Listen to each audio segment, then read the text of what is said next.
हाँ जी। हाँ बच्चों, क्लास 12 बोर्ड एग्जाम की जो प्रिपरेशन कर रहे हैं, अब लास्ट टाइम आ गया है, तो लास्ट टाइम क्या करना चाहिए, हमें एनसीईआरटी के इन टेस्ट और एग्जाम्पल क्वेश्चन पर डिस्कशन टीचर के साथ, क्योंकि वो तुम्हें उस क्वेश्चन के साथ कई क्वेश्चन जोड़ेगा। ठीक है, तो चलो स्टार्ट करते हैं। पहली यूनिट है हमारी सॉल्यूशन। आप लोग बड़े ध्यान से सुनना, और जो नोट करने वाली चीजें नोट कर सकते हो, अदरवाइज देखते जाइएगा। ठीक है, पहली यूनिट है हमारी सॉल्यूशन, और उस सॉल्यूशन में क्वेश्चन कौन सा आएगा बोर्ड एग्जाम में, ये आपको पहले नंबर पे हम बताते हैं। इन टेस्ट क्वेश्चन ले चलते हैं। इन टेस्ट क्वेश्चन देखिए कहां पर इसका पहला इन टेस्ट क्वेश्चन मिलेगा। इन टेस्ट क्वेश्चन देखिए कहां पर है, ये देखिए, ये आ गया। ये 5 इन टेस्ट क्वेश्चन दिए गए हैं, जिसमें से मोस्ट इंपॉर्टेंट क्वेश्चन है 1.5। तो सबसे पहले हम प्रायोरिटी देंगे यूनिट ऑफ कंसंट्रेशन पे क्वेश्चन सॉल्व करना। यूनिट ऑफ कंसंट्रेशन कितनी होती है सबको पता है, लेकिन कौन सा क्वेश्चन बोर्ड एग्जाम में आ सकता है, सॉल्यूशन का पहला क्वेश्चन जो बोर्ड एग्जाम में आ सकता है 1.5। नोट कर लीजिए 1.5 ये पहला क्वेश्चन हो गया मेरी तरफ से। 1.5 इन टेस्ट क्वेश्चन 1.5, इसको सॉल्व करना है। Calculate molarity mole fraction of KI if the density इतने परसेंट मास KI की डेंसिटी ये दिया गया है। अब इसको हम सॉल्व करके भी बता देते हैं, जिससे आपको थोड़ा सा रिवीजन हो जाएगा।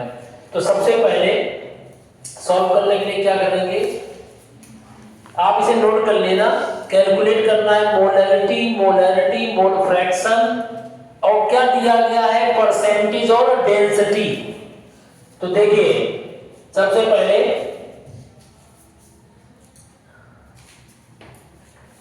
देखिए 1.5 इन टेस्ट क्वेश्चन, ये आपके लिए इंपॉर्टेंट है। इसमें क्या दिया गया है समझ लीजिएगा।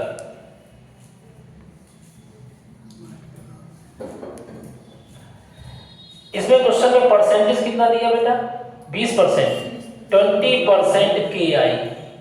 ठीक, और कितना डेंसिटी दिया गया है, डेंसिटी बताना 1.202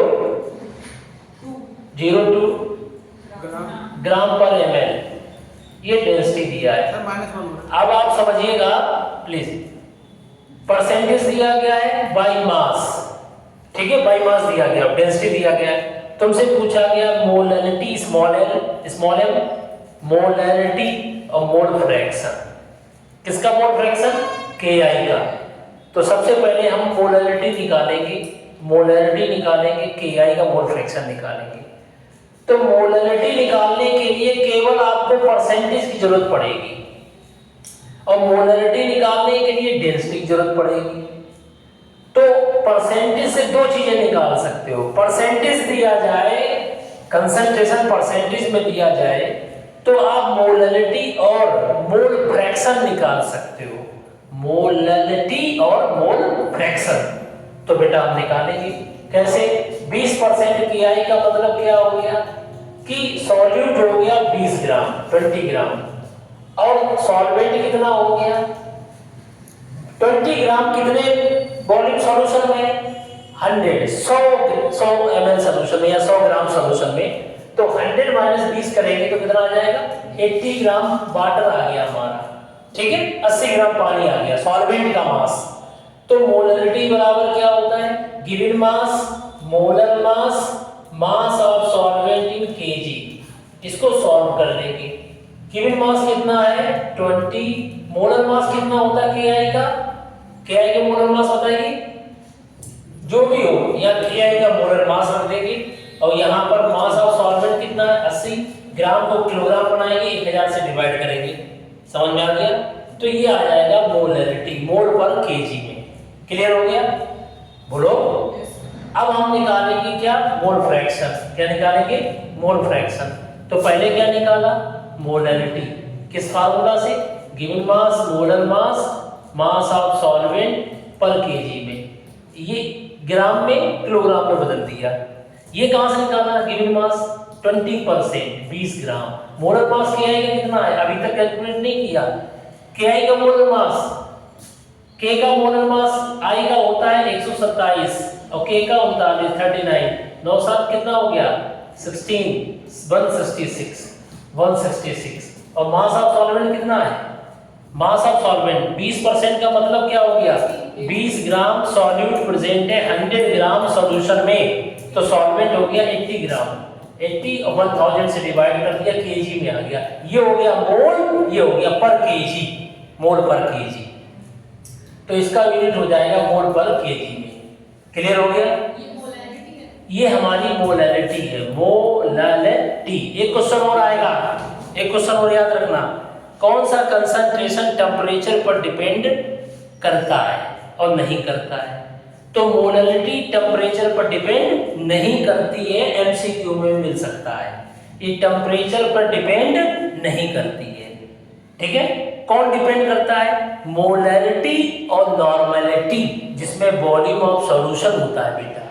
जिसमें वॉल्यूम होता है वहां पर टेम्परेचर बढ़ने पर उसका कंसंट्रेशन कम हो जाता है। इसलिए टेम्परेचर डिपेंडेंट कौन है? मोलैरिटी, नॉर्मैलिटी, मोल पर लीटर, ग्राम इक्विवेलेंट पर लीटर। कौन टेम्परेचर पर डिपेंड नहीं करता है? मोलैरिटी टेम्परेचर इंडिपेंडेंट है, ये ध्यान रखिएगा। समझ में आ गया? तो ये हो गई मोलैरिटी। इसी तरीके से आपसे उसी क्वेश्चन में पूछा गया है मोलैरिटी। तो बच्चा सुन लो, परसेंटेज दिया जाए और डेंसिटी दिया जाए तो शॉर्टकट फार्मूला है मोलैरिटी का, percentage into density into 10 upon molar mass. Percentage into density into 10 upon molar mass. तो परसेंटेज कितना है? 20%। डेंसिटी कितना है? डेंसिटी कितना? 1.202 और फैक्टर 10 अपॉन मोलर मास कितना है? 166। ये डायरेक्ट फार्मूला लगाएंगे और मोल पर लीटर में आ गई मोलैरिटी। अगर इस बिना डायरेक्ट फार्मूला भी लगाए तो उसमें थोड़ा सा टाइम लगेगा, चेंज करेंगे। तो इसलिए जब परसेंटेज दिया जाए और आपको डेंसिटी दिया जाए तो आप डायरेक्ट फार्मूला लगाइएगा। वैसे मोलैरिटी का फार्मूला होता है मोल पर लीटर। समझ में आ गया? तो ये ध्यान रखिएगा, मोल पर लीटर।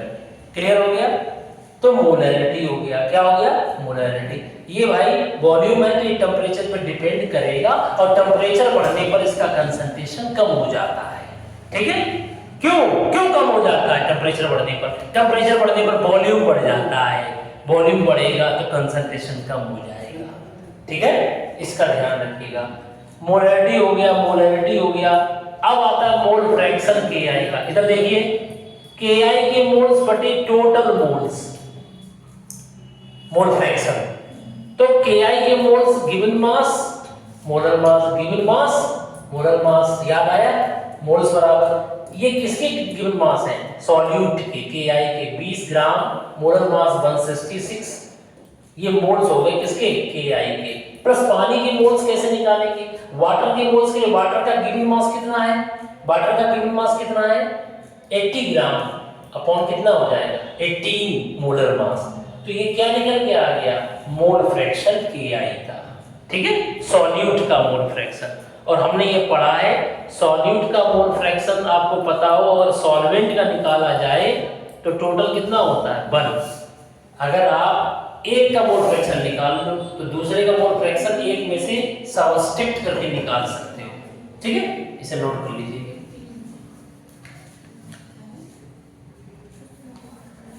तो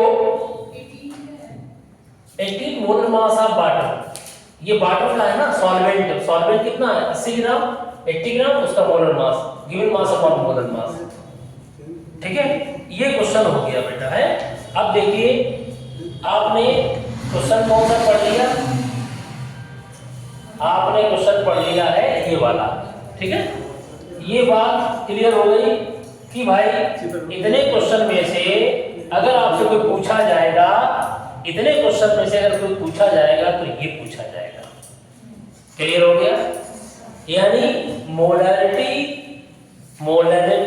मोल फ्रैक्शन और परसेंटेज, इसी तरीके का क्वेश्चन एक और है एक्सरसाइज में, इसी तरीके का क्वेश्चन जो सैंपल के रूप में आप लगा सकते हो एक्सरसाइज में है। कहां पर है? एक्सरसाइज में। अब एक्सरसाइज कहां पर है देखिए, सर इसमें इंडेक्स हो रहा है सर, इसमें इंडेक्स क्वेश्चन हो रहा है सर। अभी मैं सब बताऊंगा। मैं अभी जो क्वेश्चन बताया मैं उसको बता दूं। इधर देखिए, ये क्वेश्चन है, अगर आपसे कोई पूछे ये क्वेश्चन 1.5 सेम टू सेम इसी से मिलता जुलता है। नहीं ये नहीं, इसके ऊपर वाला है, कहां गया है ये 1 पॉइंट, ये 11th क्लास में भी था ये क्वेश्चन, सब बेसिक उसमें आपने पढ़ा होगा। ये वाला क्वेश्चन नाइट्रिक एसिड, ये देखो 68% का लैब में होता है, ठीक है, और it should be molarity of such sample. देखिए इधर मोलैरिटी बराबर percentage into density into 10 upon molar mass, same formula लगेगा और मोलैरिटी आ जाएगी, ठीक है। मोलैरिटी पूछी ना, मोलैरिटी तो परसेंटेज कितना है 68%, डेंसिटी कितना है ये फैक्टर 10 अपॉन मोलर मास कितना है HNO3 का 63, निकाल लेंगे HNO3 का मोलर मास, ठीक है। ये फार्मूला लग जाएगा, इसे कैलकुलेट कर लेंगे। समझ में आ गया? तो इस तरीके से ये यूनिट ऑफ कंसंट्रेशन पर क्वेश्चन आएगा। अब आता है कि सर राउल्स लॉ और हेनरी लॉ, हाँ जी, राउल्स लॉ और हेनरी लॉ में कंपटीशन चलता है, तो मेरी तरफ से राउल्स लॉ पे और हेनरी लॉ पे अगर क्वेश्चन बनता है तो हेनरी लॉ का एप्लीकेशन बताएंगे थोड़ा सा, और हेनरी लॉ का क्वेश्चन भी बताएंगे, और एक राउल्स लॉ का जो आ सकता है, ठीक है। तो इसी तरीके से क्वेश्चन क्या आएगा समझिएगा।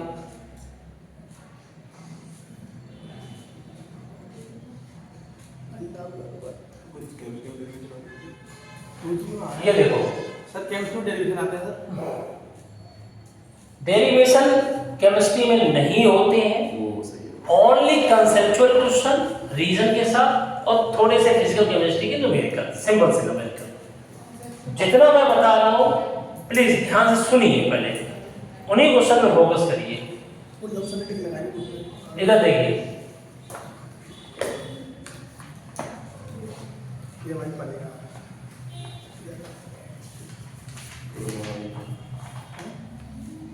बारे में क्या बात है।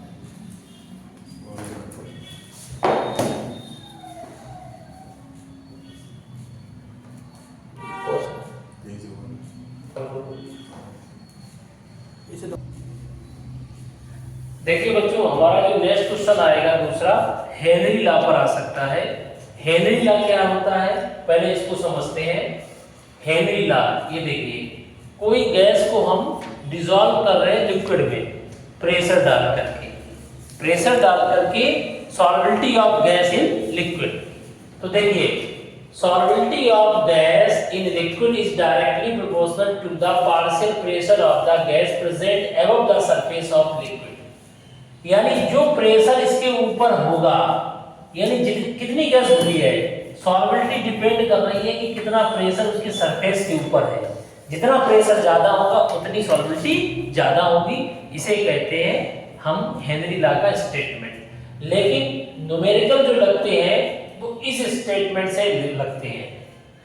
इन्होंने यहाँ क्या कहा, इन्होंने यहाँ कहा है solubility is directly proportional to the pressure at the surface, but numerical लगाते समय इस स्टेटमेंट का काम करते हैं, ये वाला स्टेटमेंट।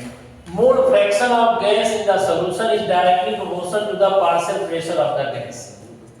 इधर देखिए, mole pressure directly proportional to mole fraction. Mole fraction gas का जितना ज्यादा होगा उतना ज्यादा गैस का मोल फ्रैक्शन ज्यादा होगा, पार्शियल प्रेशर के प्रोपोर्शनल होगा। तो इसलिए इसको ऐसे समझ सकते हैं, ये कोल्ड ड्रिंक की बोतल है, ठीक है, इसमें जितना प्रेशर होगा उतना ही मोल फ्रैक्शन गैस का लिक्विड में होगा। तो ये ध्यान रखना, आपको बराबर लगाएंगे तो कांस्टेंट आएगा KH, ये फार्मूला याद रखना है। ये देखो प्रेशर बढ़ रहा है मोल fraction of HCl in liquid बढ़ रहा है। ये ग्राफ देखिए, ये ग्राफिकल क्वेश्चन भी आ सकता है कि उन्होंने दे दिया पार्शियल प्रेशर और एक तरफ दे दिया मोल फ्रैक्शन, तो बताओ तुम्हें कैसा ग्राफ बनेगा? इस तरीके से। समझ में आ गया? क्योंकि प्रेशर बढ़ेगा तो गैस का लिक्विड में मोल फ्रैक्शन बढ़ेगा।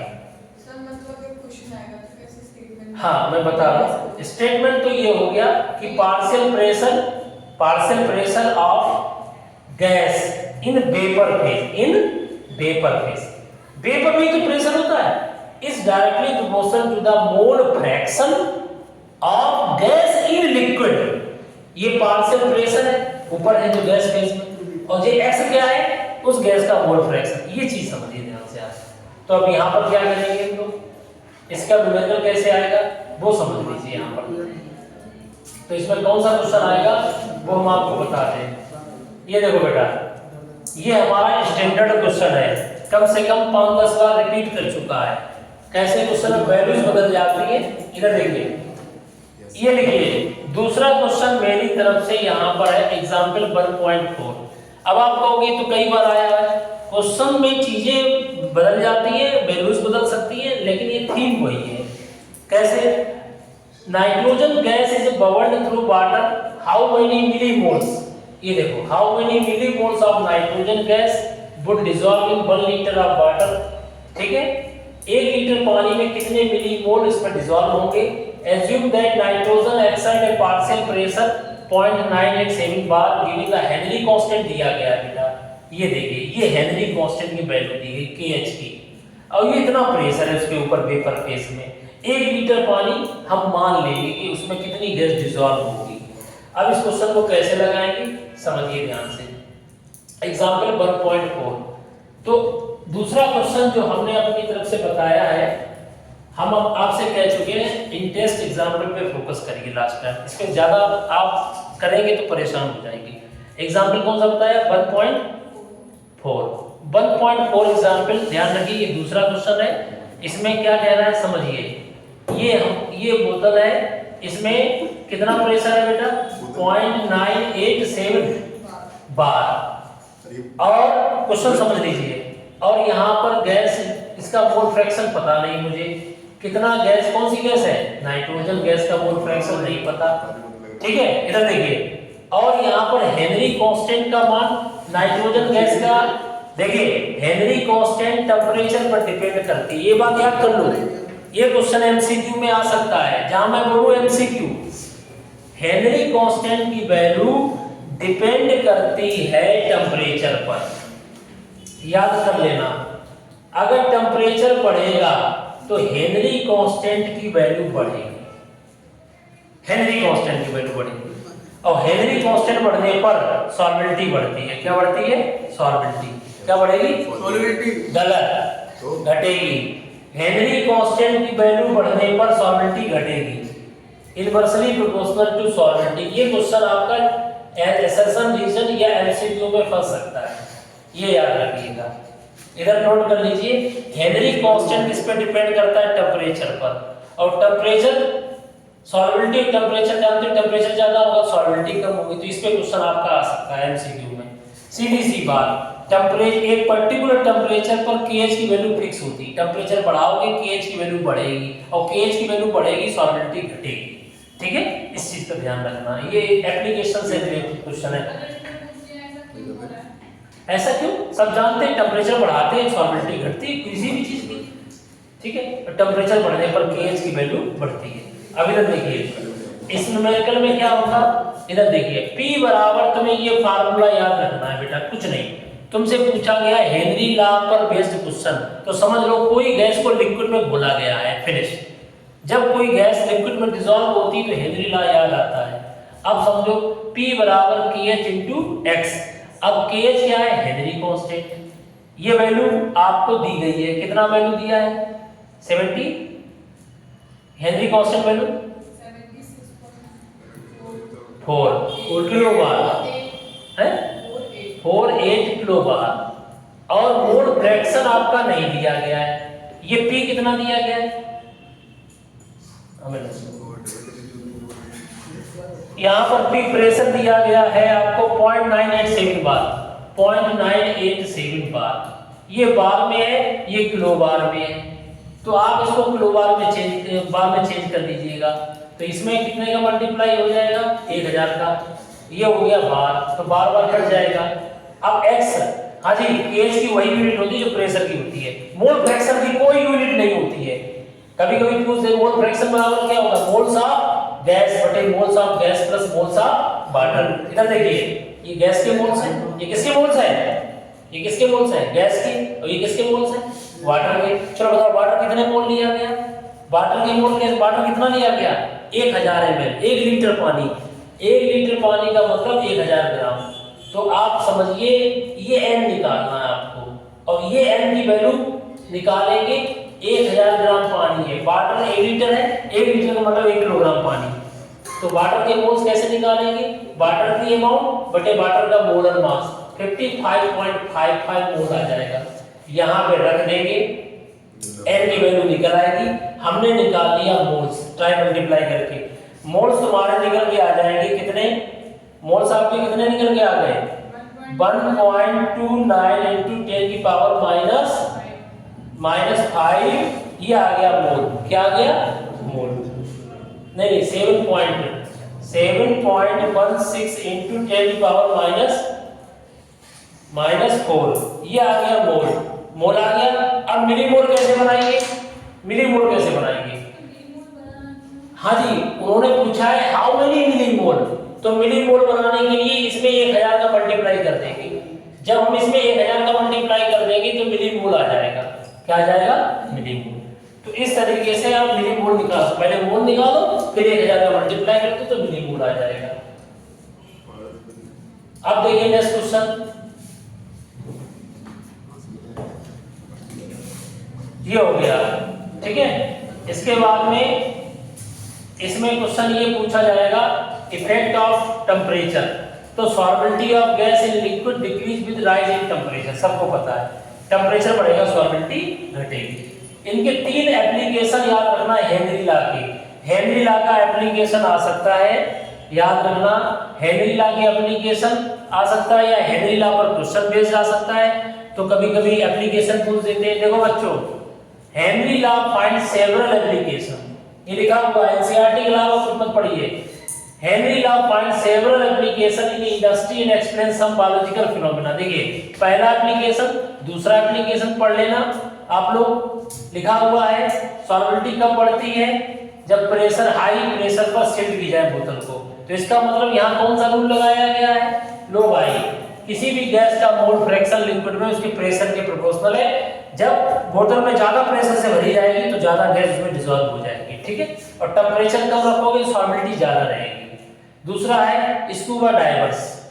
जब कोई स्कूबा डाइवर्स गोताखोर समुद्र में नीचे जाता है गोता लगाने, तो ऑर्डिनरी एयर लेके नहीं जाएगा, क्योंकि उसमें नाइट्रोजन होती है, और नाइट्रोजन हाई प्रेशर पर ब्लड में घुल जाएगी। तो जब वो बाहर निकलेगा तो वो तेजी से ब्लीडिंग हो सकती है। इसलिए वो नाइट्रोजन का परसेंटेज कम करके उसमें हीलियम की परसेंटेज थोड़ी ले जाते हैं, जिससे कि वो नाइट्रोजन गैस उसमें डिसॉल्व ना हो। तो स्कूबा डाइवर्स जो होते हैं उनमें प्रॉब्लम हो जाती है अगर एयर लेके जाएंगे। देखो इधर देखिए, इसमें लिखा भी होगा इस तरह की प्रॉब्लम्स को क्या कहते हैं, कोई बताएगा? इस तरह की प्रॉब्लम्स को बेंड्स कहते हैं। ये प्रॉब्लम्स हो जाती है बेंड्स वाली, इस कंडीशन को बेंड कहते हैं। This block capillaries and create a medical condition. Capillaries block हो जाती है, समझ में आ गया? तो क्यों? नाइट्रोजन गैस ब्लड में हाई प्रेशर पर ज्यादा डिसॉल्व हो जाती है। क्यों? इसका मतलब प्रेशर बढ़ाओगे तो गैस की सॉल्वेबिलिटी बढ़ेगी, तो नाइट्रोजन गैस इस समय तो कम डिसॉल्व होती है लेकिन प्रेशर पर ज्यादा डिसॉल्व होती है। समझ में आ गया? ये ध्यान रखना, ये जरूर याद करना, एमसीक्यू में ये आ सकता है। What is the ratio, percentage of ratio. इधर देखिए, स्कूबा डाइवर्स क्या ले जाते हैं अपने साथ? 11.7% हीलियम, 56.2% नाइट्रोजन और 32.1% ऑक्सीजन। पूरा पेपर एनसीईआरटी बेस्ड होगा, अगर ध्यान से देखेंगे तो। ये समझ में आ गया? ये कंपोजिशन रट के जाना, 4 ऑप्शन में मिल सकता है कि स्कूबा डाइवर्स कौन सा भैया लेके जाते हैं परसेंटेज। समझ में आ गया? नाइट्रोजन ले जाते हैं, लेकिन पहले 78% नाइट्रोजन ले जा रहे थे, अब ये कम कर दी, उसकी जगह हीलियम बढ़ा दिया। समझ में आ गया? क्योंकि नाइट्रोजन ज्यादा थी तो हाई प्रेशर पे ज्यादा डिसॉल्व हो रही थी और उससे बेंड्स प्रॉब्लम्स हो रहे थे, ठीक है, कैपिलरीज ब्लॉक हो रही थी। और देखिए जो एक चीज और पूछी जाएगी इसमें एप्लीकेशन में, बेटा एमसीक्यू में क्वेश्चन बनते इसके, ये पूछा जाएगा एनोक्सिया क्या है? एनोक्सिया क्या है ये पूछा जाएगा। ये एक प्रकार की डिसीज है, कैसी है, सिम्टम्स है जिसमें कम सुनाई पड़ता, be and unable to think clearly, symptoms of condition known as anoxia. तो at high altitude the partial pressure of oxygen is less than that of the ground level. Ground level पे pressure ज्यादा होता है air का, और जब mountain वगैरह में जाओ वहां प्रेशर कम हो जाता है बेटा। इसलिए low concentration of oxygen in the blood and tissues, people living high altitude climbers, low blood oxygen causes climber become weak and unable to think. तो जब ऑक्सीजन की मात्रा कम होगी तो हमें कम सुनाई पड़ेगा या थिंकिंग प्रॉब्लम रहेगी थोड़ी सी, ठीक है। हाँ जी, ऑक्सीजन की कमी है। इफेक्ट क्यों? प्रेशर कम है, प्रेशर कम है। इफेक्ट ऑफ टेम्परेचर हम बता चुके हैं, आगे आ जाओ। नेक्स्ट है राउट्स लॉ। कौन सा लॉ है? Routes law. तो पहले तो राउट्स लॉ थोड़ा सा समझ लीजिए। Dalton's law of partial pressure अलग चीज है, राउट्स लॉ अलग चीज है। तो राउट्स लॉ क्या है समझिए ध्यान से। राउट्स लॉ में अगर बात करते हैं कि राउट्स लॉ में कौन सा क्वेश्चन आएगा, तो वो हम बताते हैं। पहले सबसे पहले आप ये समझिए कि राउट्स लॉ का स्टेटमेंट, जैसे हमने पढ़ा था हेनरी लॉ का, ये स्टेटमेंट आने चाहिए आपको। इसका स्टेटमेंट समझना तो समझिए। हमने दो सॉल्यूशन लिए यहाँ पर, एक ए और एक बी, दो लिक्विड लिए, दोनों वोलेटाइल है, दोनों वोलेटाइल लिक्विड है। वोलेटाइल समझ में आ गया? वोलेटाइल लिक्विड है और यहाँ ए है, यहाँ पर ये और ये बी, समझ में आ गया? अब दोनों को मिक्स कर देंगे। मिक्स करने पर यहाँ पर ए की प्रेशर और बी का प्रेशर बनेगा, ए का प्रेशर और बी का प्रेशर। अब बताइए यहाँ प्योर वेपर प्रेशर किसका है? Pa0। यहाँ प्योर वेपर प्रेशर किसका है? Pv0। तो बेटा यहाँ पर दोनों का मिक्सचर है, समझ में आ गया? तो इसलिए यहाँ पर पार्शियल प्रेशर निकालने के लिए फार्मूला होता है mole fraction A into pure state में वेपर प्रेशर। इसी तरह पार्शियल प्रेशर B का निकालना हो तो पार्शियल प्रेशर B बराबर मोल फ्रैक्शन, यहाँ B का कितना है और प्योर स्टेट में B का वेपर प्रेशर कितना है। ये जो है हमारे राउट्स लॉ का स्टेटमेंट है। अगर कोई सॉल्यूशन राउट्स लॉ का पालन करता है, if obey the routes law, तो ये वैल्यू इक्वल है, तो ये राउट्स लॉ है। अगर ये वैल्यू में काट दिया जाए, इसकी वैल्यू इन दोनों के मल्टीपल प्रोडक्ट के बराबर नहीं है, तो वो नॉन आइडियल सॉल्यूशन है। तो राउट्स लॉ से हमें एक स्टेटमेंट मिलती है कि solution are two types, ideal and non ideal. तो तुम्हें आइडियल और नॉन आइडियल क्वेश्चन पे भी ध्यान देना है। बीच में जो हम समझा रहे हैं ना, वो एमसीक्यू टाइप के क्वेश्चन कंसेप्चुअल बन सकते हैं, इसलिए बीच में बता रहे हैं। समझ में आ गया? अब समझो, ये हो गया कि भैया मोल फ्रैक्शन उस कंपोनेंट का मिक्सचर में उसका प्योर स्टेट में वेपर प्रेशर का मल्टीपल प्रोडक्ट क्या कराएगा? Ideal solution. क्या कराएगा? और सुनो, आप बताओ, अगर ये वैल्यू कट कर दी जाए, इसकी वैल्यू इन दोनों के मल्टीपल प्रोडक्ट बराबर नहीं है, तो वो नॉन आइडियल सॉल्यूशन है। क्या है? Non ideal solution. तो भाई आइडियल सॉल्यूशन और non ideal solution two types के होते हैं, इसका विशेष ध्यान रखिएगा। हाँ जी, अब देखिए कौन सा न्यूमेरिकल इसमें आ सकता है वो समझिए ध्यान से। इसमें न्यूमेरिकल आ सकता है बेटा, इधर देखिए। हाँ जी, इसमें ये देखिए, इसमें न्यूमेरिकल आ सकता है आपका वेपर मोल फ्रैक्शन। हाँ, ये एग्जांपल 1.5, एग्जांपल 1.5 ये हमारी तरफ से थर्ड न्यूमेरिकल हो गया, इस चैप्टर का थर्ड न्यूमेरिकल। इस न्यूमेरिकल को आप लोग सॉल्व कर लीजिएगा, ठीक है। वेपर प्रेशर ऑफ क्लोरोफॉर्म, इतना समय नहीं कि एक क्वेश्चन को बताया जाए, तो इसलिए इस क्वेश्चन को भी आप लोग ध्यान रखिएगा, ये इंपॉर्टेंट क्वेश्चन है। इसमें मेन चीज पता क्या है इंपॉर्टेंट? इसमें समस्या ये आएगी कि बच्चों को जब इस सॉल्यूशन को मिला देंगे तो वेपर फेज का मोल फ्रैक्शन पूछा गया है। जिसे बाई ए और बाई बी पूछा गया है। मोल फ्रैक्शन लिक्विड में क्या होता है, एक्स ए और एक्स बी, लेकिन तुमसे वेपर फेज में पूछा गया मोल फ्रैक्शन, और वेपर फेज का मोल फ्रैक्शन ऐसे निकालते हैं। वेपर में क्या होगा, partial pressure of A upon total pressure A और बी का। तो इसलिए तुम्हें सबसे पहले यहाँ पार्शियल प्रेशर निकालना पड़ेगा, और पार्शियल प्रेशर किससे निकाला जाता है, राउल्स लॉ से। किससे निकाला जाता है, राउल्स लॉ। तो राउल्स लॉ लगा करके पीए निकाल लेंगे, पीवी निकाल लेंगे, फिर पीए पीवी निकालने के बाद मोल fraction of component in vapour phase ऐसे निकालेंगे।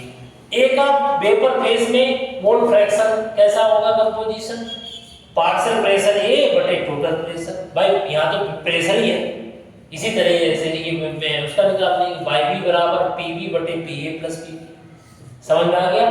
तो यहाँ पर आपको ध्यान रखना है वेपर फेज में पूछा गया है, ठीक है। तो ये क्वेश्चन लगाना है, कठिन नहीं है, बहुत इजी है। पहले फार्मूला ये लगेगा, मोल फ्रैक्शन ए का प्योर स्टेट वेपर प्रेशर दिया गया है, पीए निकालो पीवी निकालो, और उन दोनों की वैल्यू निकालने के बाद यहाँ पर पार्शियल प्रेशर ए और बी दोनों आ गई, तो वेपर फेज में मोल फ्रैक्शन निकल आएगा।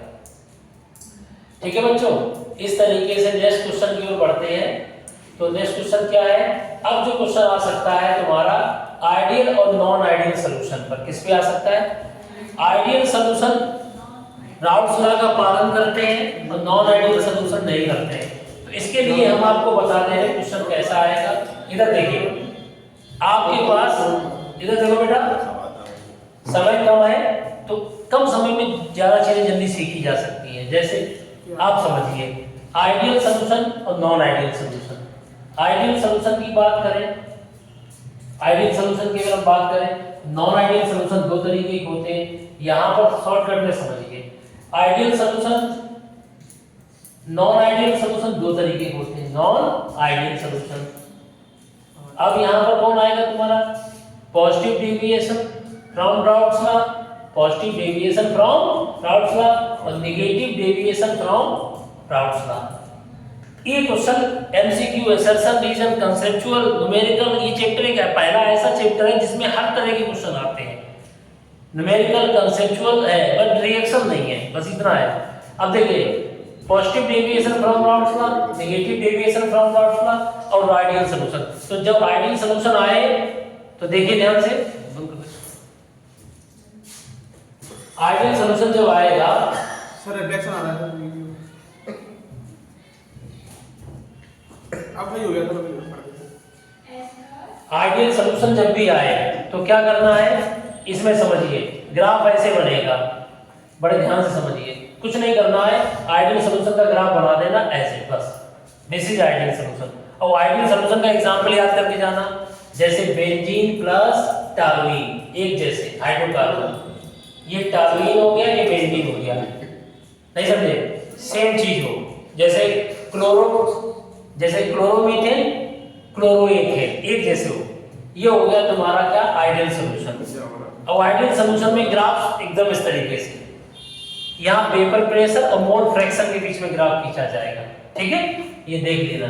अब आ जाओ इस, देखो उधर पॉजिटिव डेविएशन अगर होगा तो ये ऊपर जाएगा और नेगेटिव डेविएशन होगा तो ये नीचे आएगा। बस वेपर प्रेशर बढ़ जाए दो सॉल्यूशन मिलाने पर तो पॉजिटिव डेविएशन, वेपर प्रेशर घट जाए तो नेगेटिव डेविएशन। समझ में आ गया। अब जैसे हमने आपसे बताया आइडियल सॉल्यूशन का एग्जांपल कौन हो गया, बेंजीन प्लस टॉलुइन, याद आया, ठीक है। दो लिक्विड है, दोनों लिक्विड एक जैसे हो, हाइड्रोकार्बन है एक जैसे हो, कोई एल्किल हैलाइड एक जैसे हो, आइडियल सॉल्यूशन। क्यों आइडियल सॉल्यूशन है, दोनों में इंटरेक्शन समान होता है भाई। हाँ, ए इनमें ए इंटरेक्शन बी का इंटरेक्शन जब मिला देंगे दोनों का इंटरेक्शन कैसा होना चाहिए, समान। नहीं समझे, अकेले थे तब इंटरेक्शन एक जैसा था, अकेले हैं तब इंटरेक्शन एक जैसा है, मिला दोगे तब भी इंटरेक्शन एक जैसा होगा। तो बताओ इसमें इंटरेक्शन एक लिक्विड ए का लिक्विड बी का जो भी इंटरेक्शन होगा वो मिलाने के बाद भी वही इंटरेक्शन रहेगा ए और बी के बीच में। इसलिए जब इंटरेक्शन समान बना रहेगा तो ना तो हीट ली ना तो हीट दी, इसलिए आइडियल सॉल्यूशन में डेल्टा H बराबर 0 रहेगा और डेल्टा वॉल्यूम मिक्सिंग भी 0 रहेगा। मतलब 10 ml ये 10 ml ये कितना हो जाएगा 20 ml, कोई वॉल्यूम में चेंजिंग नहीं आएगी, थेरेपी में कोई चेंज नहीं आएगी, ना तो हीट निकलेगी ना हीट देनी पड़ेगी। तो आइडियल सॉल्यूशन की कंडीशन ये दो याद रखना, दिस इज इक्वल टू 0, इसका फर्क no heat evolve no heat मतलब इवॉल्व और एब्जॉर्ब, और ना तो वॉल्यूम घटेगा ना वॉल्यूम बढ़ेगा। अब देखिए पॉजिटिव डेविएशन कैसा होगा, पॉजिटिव डेविएशन नॉन आइडियल में आ जाए, नॉन आइडियल में जैसे हमने ये ग्राफ बना दिया, ये ग्राफ बनाया, ये कौन सा ग्राफ है आइडियल सॉल्यूशन का। अब वेपर प्रेशर मिलाने पे बढ़ गया, वेपर प्रेशर जब बढ़ता है तो बॉइलिंग पॉइंट घट जाता है, तो इसे बोलेंगे positive deviation from routes law, लेकिन मिनिमम बॉइलिंग पॉइंट हो गया, कैसा हो गया मिनिमम बॉइलिंग पॉइंट। तो बच्चों इसका एग्जांपल क्या है, पॉजिटिव डेविएशन का एग्जांपल कौन है, अल्कोहल प्लस पानी, ये एग्जांपल भी याद रखना। तो बताओ बेटा अल्कोहल और प्योर वाटर है, इनमें जो इंटरेक्शन है स्ट्रांग है, लेकिन जब दोनों को मिला देंगे आपस में तो ए और बी के बीच में ए में इंटरेक्शन कमजोर हो जाएगा, कमजोर इंटरेक्शन से वेपर प्रेशर बढ़ जाएगा, वेपराइज हो जाएगा और वेपर प्रेशर बढ़ गया, समझ में आ गया।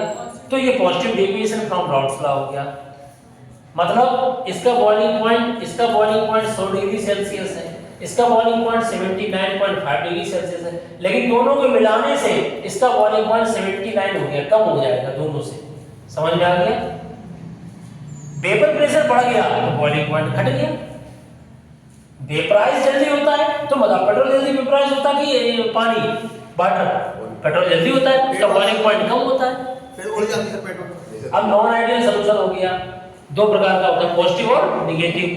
अब देखो पॉजिटिव वाले में क्या होता है, पॉजिटिव वाले में क्या होगा डेल्टा बी मिक्सिंग प्लस में और डेल्टा एच मिक्सिंग प्लस में, ये प्लस में होगा, और नेगेटिव डेविएशन में दोनों नेगेटिव होंगे, समझ में आ गया, ये ध्यान रखना, नेगेटिव रहेंगे और वेपर प्रेशर बढ़ जाएगा और वेपर प्रेशर, और दोनों के एग्जांपल नेगेटिव डेविएशन का एग्जांपल जानते क्या है, कंसंट्रेटेड HNO3 और पानी, क्यों पानी में एसिड मिलाओगे तो हीट निकलेगी, तो डेल्टा H नेगेटिव आएगा और डेल्टा B नेगेटिव आएगा, समझ में आ गया। अब देखिए नॉन आइडियल सॉल्यूशन हो गया, इसी में बच्चों इस साल एक क्वेश्चन और आ सकता है जो कि 2 साल से नहीं आया हुआ है, जिसका नाम है एजियोट्रॉपिक सॉल्यूशन, एजियोट्रॉपिक सॉल्यूशन या मिक्सचर। ऐसे सॉल्यूशन इसका मतलब जानते हो क्या होता है, same boiling point constant mixture, मतलब ऐसे सॉल्यूशन जिनको डिस्टिलेशन के द्वारा अलग नहीं कर सकते हैं, मतलब जब इसे गर्म करेंगे तो लिक्विड फेज का कंपोजिशन और वेपर फेज का कंपोजिशन दोनों सेम रहेंगे। ऐसा मिक्सचर आपको पता है, इसके कौन से मिक्सचर है ऐसे बताओ, आपको पता है, इधर देखिए 2 प्रकार के एजियोट्रॉपिक सॉल्यूशन होते हैं, same boiling point constant mixture, ये 2 प्रकार के सॉल्यूशन होते हैं एजियोट्रॉपिक, एक होते हैं minimum boiling point constant, minimum boiling point azeotropes, एक मैक्सिमम। इसके 2 एग्जांपल हैं, 95.5% अल्कोहल और प्लस 4.5% वाटर को तुम डिस्टिलेशन मेथड से अलग नहीं कर सकते हो, यू कांट डिस्टिलेट इट, तुम इन दोनों को सेपरेट नहीं कर सकते हो। इनको सेपरेट करने के लिए आप डिस्टिलेशन से नहीं कर सकते हो, ये कहलाएगा, सुन लो, इसका बॉइलिंग पॉइंट ये कैसा है पॉजिटिव डेविएशन, तो इसलिए इसका बॉइलिंग पॉइंट क्या होगा, बढ़ जाएगा कि घट जाएगा, घट जाएगा, तो ये मिनिमम बॉइलिंग पॉइंट एजियोट्रॉप्स हो गए। अब आ जाओ दूसरा कंसंट्रेटेड HNO3, आपने भी न्यूमेरिकल लगाया था 68% वाला प्लस पानी, याद आया, तो 68 में से कितना जोड़ा जाए 32% पानी। ऐसे मिक्सचर को आप अलग नहीं कर सकते हो, तभी तुमने देखा होगा लैब में यही परसेंटेज होता है HNO3 का, इसको डिस्टिलेशन मेथड से अलग नहीं कर सकते हैं, और ये इसका बॉइलिंग पॉइंट बढ़ जाता है 100 से ऊपर, तो ये मैक्सिमम बॉइलिंग पॉइंट एजियोट्रॉप्स हैं, मैक्सिमम बॉइलिंग पॉइंट एजियोट्रॉप्स हैं, और इनका वेपर प्रेशर घट जाएगा, बॉइलिंग पॉइंट बढ़ जाएगा, और ये एजियोट्रॉपिक मिक्सचर है। ये मिक्सचर अगर इस परसेंटेज में होगा तो एजोट्रॉप्स होगा, अगर ये अल्कोहल पानी इस परसेंटेज में होंगे तो एजोट्रॉप्स होंगे, जिनको हम डिस्टिलेशन मेथड से सेपरेट नहीं कर सकते। कोई पूछेगा एजोट्रॉप मिक्सचर को डिस्टिलेशन से सेपरेट कर सकते हो? नहीं कर सकते हैं, ठीक है। तो ये हो गया, इसमें क्वेश्चन आएगा। हाँ जी, तो भाई इस तरह से क्वेश्चन आएंगे। अब क्वेश्चन कौन सा आएगा? Colligative property. हाँ जी, कोलिगेटिव प्रॉपर्टी समझिए, हर साल की तरह इस बार भी कोलिगेटिव प्रॉपर्टी पे क्वेश्चन आएगा।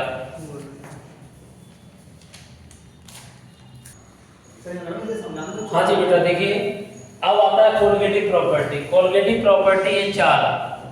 Colligative property those property which depends on the number of particle in solution. ये 4 कोलिगेटिव प्रॉपर्टी होती है, उनमें से ये relative lowering of vapour pressure, ये हमारा डिप्रेशन इन फ्रीजिंग पॉइंट, ये तुम्हारा है एलिवेशन इन बॉइलिंग पॉइंट, और ये तुम्हारा ऑस्मोटिक प्रेशर। अब तुम कहोगे कि इस बार क्या आ सकता है?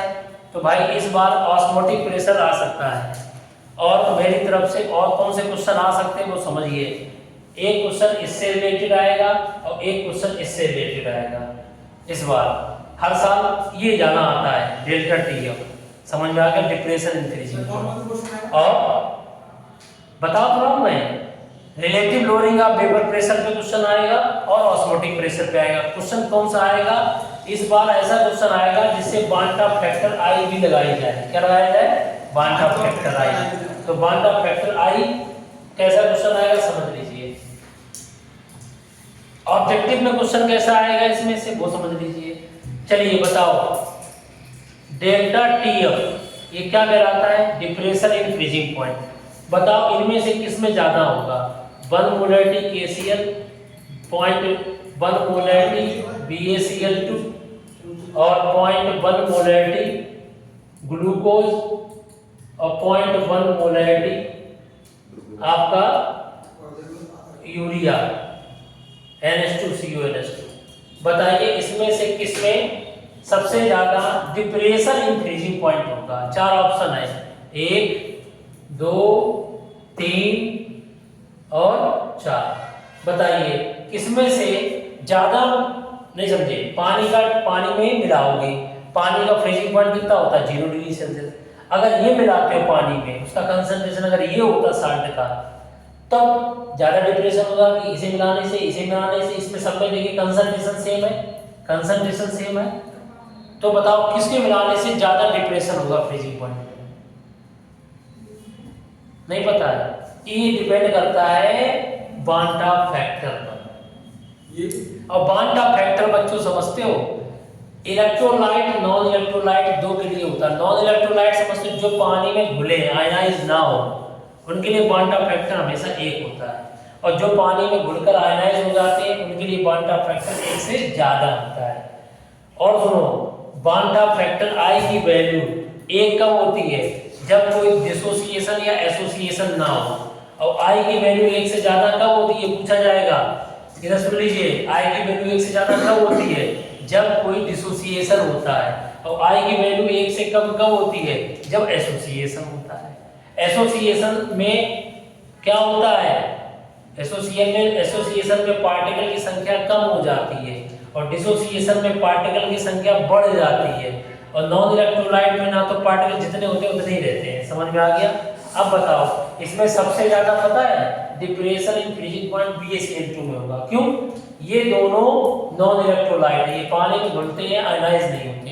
ये पानी में किसमें टूटेगा? 2 पार्टिकल में, K+ और Cl- में। ये किसमें टूटेगा? 3 पार्टिकल में, Ba+2 और +2 Cl-, 2 और 1 3। जब ये 100% आयनाइज होगा तो ये 3 पार्टिकल में टूटेगा, इसलिए इसका बांटा फैक्टर सबसे ज्यादा होगा 3।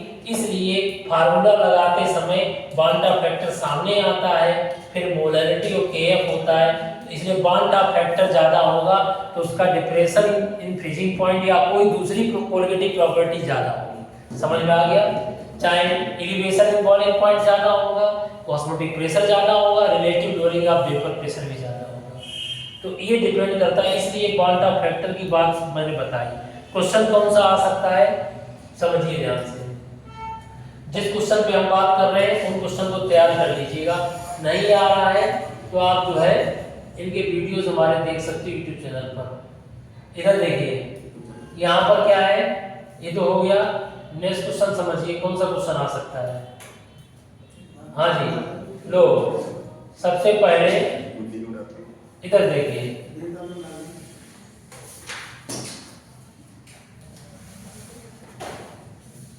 सबसे लास्ट क्वेश्चन कहाँ पर है। हाँ जी, ये देखो, ये क्वेश्चन नोट कर लीजिए, ऑस्मोटिक प्रेशर का है भाई। ये दो क्वेश्चन है, आप दो कहने के लिए हैं, दोनों एक ही से हैं, दोनों में ऑस्मोटिक प्रेशर से रिलेटेड है। ये मेरी तरफ से आपके लिए इंपॉर्टेंट क्वेश्चन है जिसमें बांटा फैक्टर का भी इस्तेमाल किया गया है। ठीक है, ये दो क्वेश्चन ध्यान रखिएगा, आ सकते हैं बोर्ड एग्जाम में। ठीक है, अगर ना आए तो आप देख लीजिएगा, ये इस पे आधारित है, पाई बराबर आई और n/v/st, ये गैस कांस्टेंट की वैल्यू होती है। n/v को क्या कहते हैं, कंसंट्रेशन, नंबर ऑफ मोल्स बराबर given mass upon molar mass. ठीक है, तो ये बहुत इजी क्वेश्चन है। ये बांटा फैक्टर यानी पीवी बराबर एनआरटी पर बेस्ड है। ये दो क्वेश्चन आ सकते हैं। और दो क्वेश्चन कौन से आ सकते हैं सुन लीजिए। और क्वेश्चन आपके बोर्ड एग्जाम में आ सकते हैं इस चैप्टर से। हाँ जी, ये लो, ये क्वेश्चन आपके लिए बड़ा इंपॉर्टेंट है। एसिटिक एसिड को किस में डाला गया है, बेंजीन में, पानी में डाला गया है। ठीक है, एक बेंजीन में डाला था, इसमें एसोसिएशन होगा, इसमें क्या होगा, वो डिसोसिएशन। क्वेश्चन ये भी नोट कर लीजिए, 1.13 एग्जाम्पल 1.13। और इसके बाद में एक एसोसिएशन वाला भी क्वेश्चन है। हाँ जी, ये देखो, वो था डिसोसिएशन वाला, ये है आपका एसोसिएशन वाला। इससे बांटा फैक्टर कम हो जाता है, उसमें बांटा फैक्टर बढ़ जाता है। ये भाई ध्यान रखिए, बहुत सरल क्वेश्चन है, लेकिन पेपर अगर थोड़ा सा घूम गया तो इन दोनों क्वेश्चन के आने की 100% संभावना है। ठीक है, तो ये ध्यान रखिएगा। ये क्वेश्चन हो गए। ठीक है, अब आ जाओ, ये देखो बांटा फैक्टर, NaCl किस में आयनाइज होगा, 2 में। तो अगर ये 100% आयनाइज हो रहा है, डिग्री ऑफ डिसोसिएशन 100% है, तो इसका बांटा फैक्टर 2 होगा, इसमें 2 होगा, इसमें 3 हो जाएगा, 3 पार्टिकल होंगे, 2 K+ से 1 सल्फेट। तो बेटा इस तरीके से सॉल्यूशन चैप्टर हमारा क्लियर हो गया। यानी सॉल्यूशन चैप्टर से जो आ सकता है मैंने बता दिया। अब चलते हैं इलेक्ट्रोकेमिस्ट्री वाले पे। इलेक्ट्रोकेमिस्ट्री में क्या आएगा समझिए, second unit second electrochemistry. Electrochemistry में क्या आ सकता है समझिए ध्यान से। इलेक्ट्रोकेमिस्ट्री में सबसे पहले सबसे ज्यादा इंपॉर्टेंट है नस्ट इक्वेशन और कोलारस लॉ, फिर सेल। समझ रहे हो, 4 क्वेश्चन मैं बताऊंगा, ये 4 क्वेश्चन पढ़ लीजिए, इलेक्ट्रोकेमिस्ट्री में आपके पर्याप्त है। जैसे कौन सी है अभी बताते हैं आपको। पहले तो आपको थोड़ा इंट्रोड्यूस करा दें, क्या क्या आएगा। पहले तुम्हारे में क्वेश्चन आएंगे 4, इसमें से 4 कैटेगरी है। पहली कैटेगरी है resistance, conductance, resistivity, conductivity, molar conductance. तो इसमें क्वेश्चन क्या आएगा, तो बेसिक चीज आपको बता दें। पहली चीज आपको बता दें, रेजिस्टेंस बराबर रो इंटू L/A होता है। यहाँ पर ये देखिए रो क्या होता है, रो बराबर RA/L। ये भाई साहब रेजिस्टिविटी है। इसका क्या पूछ सकते हैं, इसकी यूनिट पूछ सकते हैं कि भैया इसकी यूनिट क्या होगी। ये हो गई ओम, ये सेंटीमीटर, ये सेंटीमीटर स्क्वायर कट जाएगा, तो इसकी यूनिट आ जाएगी ओम इंटू सेंटीमीटर या ओम इंटू मीटर। छोटे छोटे क्वेश्चन। अब रेजिस्टिविटी का उल्टा क्या होता है, kappa, conductivity. The reciprocal of resistivity is called conductivity. तो इसकी यूनिट क्या हो जाएगी, ohm inverse centimetre inverse. Ohm inverse किसकी यूनिट होती है, कंडक्टेंस की। तो इसको लिख सकते हैं मो या साइमंस। समझ में आ गया, ये यूनिट पूछी जा सकती है। इसमें से जो क्वेश्चन आ सकता है, मैंने क्या कहा, रेजिस्टेंस, कंडक्टेंस, कंडक्टिविटी और रेजिस्टिविटी और मोलर कंडक्टेंस। इससे क्या क्वेश्चन आ सकता है, एक छोटा सा न्यूमेरिकल, उसकी यूनिट आ सकती है और कुछ नहीं। तो अभी क्या करना है, यूनिट मैंने बता दी है। ऐसे देखिए और फार्मूला होता है, रो बराबर क्या बताया मैंने, RA/L रेजिस्टिविटी, और कप्पा बराबर इसका उल्टा हो जाएगा 1/R × L/A।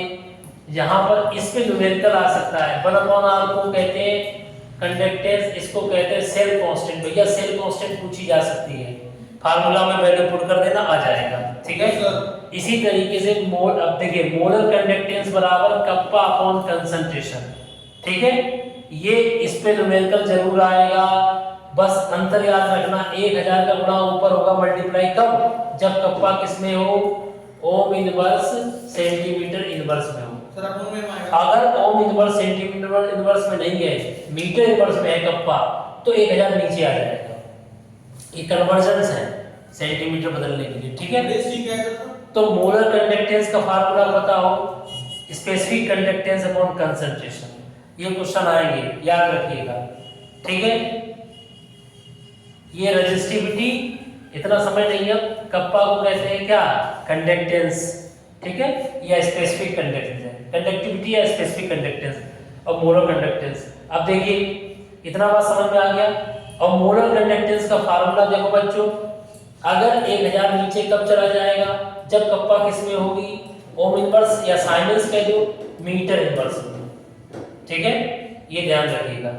अगर कप्पा की वैल्यू आपकी ओम इनवर्स मीटर इनवर्स में है, तो बेटा मोलर कंडक्टेंस बराबर specific conductance upon molarity, molarity है ये, इनटू 1000 हो जाएगा। अब आपकी यूनिट बताइए, इसकी यूनिट क्या होगी, ये ध्यान रखिए। मैंने इसकी R बराबर, रो बराबर क्या बताया, रो क्या है, ये ध्यान रखना बेटा, मैं बार-बार कह रहा हूं। ये रो कौन है, रेजिस्टिविटी, स्पेसिफिक रेजिस्टेंस। इसकी यूनिट क्या है, ओम इनटू सेंटीमीटर। इसके बाद कप्पा 1/R × L/A। L/A को क्या कहते हैं, सेल कांस्टेंट। हर सेल का सेल कांस्टेंट फिक्स होता है। इसकी यूनिट क्या आएगी, 1/R, ओम इनवर्स और सेंटीमीटर इनवर्स कप्पा। इसकी यूनिट क्या होगी, मोलर कंडक्टेंस की यूनिट। मोलर कंडक्टेंस बराबर क्या होता है, मोलर कंडक्टेंस बराबर कप्पा/मोलरिटी, और सेंटीमीटर में 1000 ऊपर। इसकी यूनिट क्या होगी बताओ बेटा, ohm inverse centimetre square mole inverse, ये यूनिट होती है सेंटीमीटर। और सुनो, ये क्वेश्चन आएगा कि what is the effect of dilution, what is the effect of dilution on specific conductance and molar conductance. बताओ बच्चों, स्पेसिफिक कंडक्टेंस और मोलर कंडक्टेंस पर डाइल्यूशन का क्या इफेक्ट पड़ेगा। पानी मिलाने पर, डाइल्यूशन करने पर स्पेसिफिक कंडक्टेंस की वैल्यू क्या होगी, स्पेसिफिक कंडक्टेंस घटेगा और मोलर कंडक्टेंस बढ़ेगा। पानी मिलाने पर, डाइल्यूशन करने पर स्पेसिफिक कंडक्टेंस की वैल्यू घटेगी और मोलर कंडक्टेंस की वैल्यू बढ़ेगी, याद रखना। ठीक है, ये क्वेश्चन आएगा। अब आता है कि भैया अल्फा क्या होता है, डिग्री ऑफ डिसोसिएशन। ये दिए गए कंसंट्रेशन पर molar conductance upon infinite dilution माने लिमिटिंग मोलर कंडक्टेंस। अब आपके दिमाग में आएगा सर लिमिटिंग मोलर कंडक्टेंस कैसे निकालेंगे, तो लिमिटिंग मोलर कंडक्टेंस निकालते हैं। लिमिटिंग मोलर कंडक्टेंस निकालने के लिए आपको कोलराउस लॉ पढ़ना पड़ेगा, कोलराउस लॉ। और कोलराउस लॉ जो होता है आपका होता है कैटायन माने कैटायन की molar ionic conductance plus anion की आयनिक कंडक्टेंस का सम, याद रखना।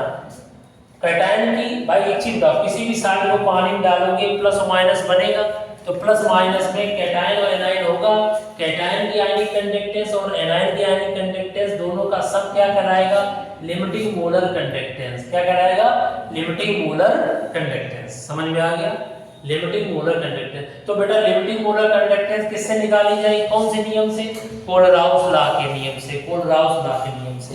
तो देखो बेटा ये कैसे निकालोगे, इधर देखो, दिए गए कंसंट्रेशन पर मोलर कंडक्टेंस कैसे निकालोगे, दिए गए कंसंट्रेशन पर मोलर कंडक्टेंस निकाली जाएगी इस फार्मूला से। दिए गए कंसंट्रेशन पर मोलर कंडक्टेंस इस फार्मूला से निकालोगे, ठीक है। और लिमिटिंग मोलर कंडक्टेंस इस फार्मूला से निकालेंगे। समझ में आ गया। और दोनों के रेशियो को कहेंगे डिग्री ऑफ डिसोसिएशन। क्या कहेंगे, डिग्री ऑफ डिसोसिएशन कहेंगे। क्या कहेंगे, तो ये निकालने के लिए पूछा जाएगा। तो आपको ये दो वैल्यू आनी चाहिए। समझ में आ गया? अब सुनिए, एक और चीज पूछेंगे, जब अल्फा निकल आएगा, इधर देखिए, तब आपसे ये पूछेंगे कि भाई डिसोसिएशन कांस्टेंट निकालो एसिड का डिसोसिएशन कांस्टेंट। तो Ka बराबर C alpha square upon 1 minus alpha, 1 minus alpha छोड़ देते हैं तो C अल्फा स्क्वायर। तो याद रखना Ka बराबर C अल्फा स्क्वायर, C हो गया कंसंट्रेशन, अल्फा हो गया डिग्री ऑफ डिसोसिएशन और A हो गया एसिड, वीक एसिड का डिसोसिएशन। ये तब होता है जब वीक एसिड होगा, वीक एसिड का डिसोसिएशन कांस्टेंट। तो वीक एसिड का डिसोसिएशन कांस्टेंट बराबर C अल्फा स्क्वायर, अल्फा यहां से निकाल लिया, कंसंट्रेशन दिया जाएगा, ये निकाल सकते हैं। ये फार्मूला जो हमने आपको बताए हैं, इतने फार्मूला पर चीजें जो भी हमने यूनिट बताई है, इन पे जो भी न्यूमेरिकल आएंगे आपके कम से कम 3 नंबर पक्के हो गए इन चीजों को अगर आपने पढ़ लिया है तो। समझ में आ गया? इनके न्यूमेरिकल पे काम करो। मैंने कनेक्ट कर दिया, रो पता है तो कप्पा पता है, और कप्पा पता है तो मोलर कंडक्टेंस पता है, और मोलर कंडक्टेंस पता है तो alpha degree of dissociation weak acid का निकल आएगा, और जब अल्फा पता है तो डिसोसिएशन कांस्टेंट निकल के आ जाएगा। और यहाँ पर एक समझने वाली बात है कि कोलराउस लॉ क्या है। कोलराउस लॉ से हम लिमिटिंग मोलर कंडक्टेंस निकालते हैं, अर्थात इनफाइनाइट डाइल्यूशन पर मोलर कंडक्टेंस। ठीक है, इनफाइनाइट डाइल्यूशन जानते हो? वीक एसिड साधो, वीक इलेक्ट्रोलाइट पानी में आयनाइज नहीं होते, जब पानी बहुत ज्यादा मिलाएंगे तब वो अच्छे से आयनाइज होंगे। तो हम चाहते हैं कि वो सही से आयनाइज हो जाए कंप्लीटली, इसलिए इनफाइनाइट डाइल्यूशन करना पड़ता है। ये हो गया। अब सुनो, अब तुम कहोगे सर और क्या आ सकता है, तो सुनिए बच्चों, इधर देखिए, इसमें स्ट्रॉन्ग इलेक्ट्रोलाइट के लिए इक्वेशन दी गई है, वो रट के जाइए। स्ट्रॉन्ग हमने पढ़ाया था डिवाई हकल और सागर इक्वेशन, डिवाई हकल ने दी थी स्ट्रॉन्ग इलेक्ट्रोलाइट के लिए। और स्ट्रॉन्ग इलेक्ट्रोलाइट के लिए मोलर कंडक्टेंस कैसे निकालते हैं बताइए? एक इक्वेशन दी गई है मोलर कंडक्टेंस की स्ट्रॉन्ग इलेक्ट्रोलाइट के लिए, पता है? स्ट्रॉन्ग इलेक्ट्रोलाइट का एक फार्मूला दिया गया है इसमें, और इसका ये न्यूमेरिकल दिया गया है, तो इसलिए आप लोग बड़े ध्यान से समझिएगा। ये लिखा है स्ट्रॉन्ग इलेक्ट्रोलाइट, स्ट्रॉन्ग इलेक्ट्रोलाइट के लिए कोलराउस लॉ में बदलाव किया गया। कोलराउस लॉ से वीक इलेक्ट्रोलाइट भी निकालते हैं मोलर कंडक्टेंस। अब देखो, मोलर कंडक्टेंस बराबर limiting molar conductance minus A into root C. ये फार्मूला याद कर लीजिए, ये स्ट्रॉन्ग इलेक्ट्रोलाइट के लिए है। किसके लिए है? हेलो बेटा, मोलर कंडक्टेंस निकालना, किसकी मोलर कंडक्टेंस निकालना? Strong electrolyte. तो limiting molar conductance minus A constant under root C, C हो गया कंसंट्रेशन। इसकी कंपेयर कर दो, इसको कंपेयर कर दीजिएगा आप लोग y बराबर mx प्लस c से, y बराबर mx प्लस c से। जब y बराबर mx प्लस c से करोगे इसको ऐसे लिख दीजिएगा, माइनस a रूट c आगे ले आओ प्लस लिमिटिंग मोलर कंडक्टेंस। तो y बराबर mx प्लस c का मतलब हो गया, यहाँ पर x हो गया रूट c और m की वैल्यू स्लोप हो गई, तो यहाँ स्लोप हो गया माइनस a और ये इंटरसेप्ट हो गया, तो ये बाई एक्सिस। तो ग्राफ इस तरीके से आता है, बाई पे कौन है? मोलर कंडक्टेंस, और x पे कौन है? Root c। तो मोलर कंडक्टेंस और रूट c, और इंटरसेप्ट कितना है? Limiting molar conductance. ग्राफ में स्लोप माइनस में है, ऊपर से नीचे ग्राफ आएगा, यहाँ से लेके यहाँ तक की वैल्यू कहलाएगी लिमिटिंग मोलर कंडक्टेंस। समझ में आ गया? स्लोप की वैल्यू है माइनस a, स्लोप माइनस में है बच्चा। समझ में आ गया? इधर देखिए, तो ये क्वेश्चन किस पर आधारित है? देखिए बच्चों, पेपर में ये पैटर्न लगभग 4-5 साल से ऐसा बना हुआ है कि इस पर क्वेश्चन पूछ दिए जाते हैं। तो ये फार्मूला याद रखिए, स्ट्रॉन्ग इलेक्ट्रोलाइट की मोलर कंडक्टेंस कैसे निकालोगे? Limiting molar conductance minus a under root c, इससे निकालेंगे। और इसका एक न्यूमेरिकल है, ये देखो पीछे दिया गया एग्जांपल के तौर पे। बच्चों कुछ भी करिए, रट लीजिए चाहे समझ लीजिए, इस पर गौर करके जाना। कौन सा क्वेश्चन है? एग्जांपल 2.6। तो आप देख लीजिएगा एग्जांपल 2.6 पे, एग्जांपल 2.6 आप लिख लीजिए इलेक्ट्रोकेमिस्ट्री में एग्जाम्पल 2.6 इंपॉर्टेंट है जो स्ट्रॉन्ग इलेक्ट्रोलाइट पर बेस्ड है। समझ में आ गया? इस फार्मूला पर बेस्ड न्यूमेरिकल आ सकता है। पेपर में थोड़ा सा अगर टफ आया तो ये क्वेश्चन रखने की संभावना ज्यादा है। जैसे हमने बाटा फैक्टर वाला बताया कि 2 एग्जाम्पल, वो पेपर में थोड़ा सा चेंज आएगा तो ये इस तरह क्वेश्चन रखे जाते हैं। अब चलिएगा, अब तुम कहोगे कि सर इसी में एक क्वेश्चन एक बार आया था, इसमें क्वेश्चन आया था आपका क्या, अल्फा बराबर दिए गए कंसंट्रेशन पर मोलर कंडक्टेंस और लिमिटिंग मोलर कंडक्टेंस। तो लिमिटिंग मोलर कंडक्टेंस कैसे निकालते हैं? कोलराउस लॉ से निकालते हैं। ये कैसे निकालते हैं बताओ बेटा? दिए गए कंसंट्रेशन पर मोलर कंडक्टेंस बोलो, और ये लिमिटिंग मोलर कंडक्टेंस ये कैसे निकालते हैं? ये निकालते हैं कप्पा अपॉन कंसंट्रेशन। याद आया? बोलो बेटा। और ये कैसे निकालते हैं limiting molar conductance? Ionic conductance plus cation और एनायन की आयनिक कंडक्टेंस का सम। समझ में आ गया? इस तरह से ये क्वेश्चन लगाएंगे, ठीक है?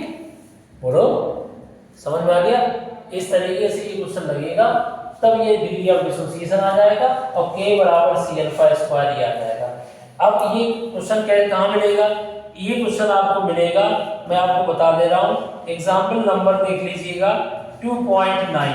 हाँ जी, नोट कर लो, मैंने जो एग्जाम्पल आपको बताए उसको नोट कर लीजिए। एग्जाम्पल 2.6, एग्जाम्पल 2.6, एग्जाम्पल 2.6, 2.7, 2.8 और 2.9। प्लीज ये 2 मार्क्स पक्के हैं अगर आपने इतना ध्यान दे दिया। एग्जाम्पल 2.6, 2.7, 2.8, 2.9, ठीक है? हाँ जी, ये एक टेस्ट क्वेश्चन के अलावा ये एग्जाम्पल्स हैं, इनको विशेष ध्यान दीजिए बच्चों। देखो, स्ट्रॉन्ग इलेक्ट्रोलाइट के लिए मैंने बताया था एनसीईआरटी में, आप देख लीजिएगा। ये देखिए क्वेश्चन, ये देखिए, ठीक है? ये स्ट्रॉन्ग इलेक्ट्रोलाइट के लिए क्वेश्चन है। How can we calculate the molar conductance of the strong electrolyte? ये देखिए, ये ध्यान रखिएगा। और सुनो, यहाँ एक बात और पूछी जाएगी जो एमसीक्यू में असर्शन रीजन पे आ सकती है। ये बहुत बारीक सी चीज है। The value of the constant A for a given solvent and temperature dependent पूछेंगे। इसमें ए की वैल्यू किस पर डिपेंड करती है? ए की वैल्यू किस पर डिपेंड करती है? ए की वैल्यू डिपेंड करती है कि भैया सॉल्वेंट कैसा लिया है, types of solvent and temperature कितना है, ठीक है? तो टेम्परेचर डिपेंड्स होती है और क्या होती है? सॉल्वेंट डिपेंड्स होती है। 2 चीजों पर डिपेंड करती है। और टाइप ऑफ इलेक्ट्रोलाइट, इलेक्ट्रोलाइट जानते हो कि तुमने जो इलेक्ट्रोलाइट लिया है, इलेक्ट्रोलाइट NaCl, MgCl2। अब जैसे सुनो, यहाँ पर CaCl2, MgSO4, NaCl इलेक्ट्रोलाइट है, तो इलेक्ट्रोलाइट कैसा है उस पर डिपेंड करता है। तो यहाँ पर याद रखना, ए की वैल्यू 3 चीजों पर डिपेंड करती है। एक तो सॉल्वेंट पर डिपेंड करती है, दूसरी डिपेंड करती है टेम्परेचर पर, और तीसरी डिपेंड करती है टाइप ऑफ इलेक्ट्रोलाइट पर। देखो, एक चीज और यहाँ दिया गया है, the charges on the charges पे डिपेंड करती है। The charges on the cation and anion produce on the dissociation. ये देखिए, ये 1 है, ये 1 है। बोलो, मतलब इस पे +2 चार्ज, इस पे 1 चार्ज, ये +2 वाला है। तो इनके इलेक्ट्रोलाइट कैसे हैं? All electrolyte of particular type have the same value for a. एक ही तरह के जो होंगे इलेक्ट्रोलाइट, उनके लिए एक ही वैल्यू सेम होगी, जैसे 1 NaCl।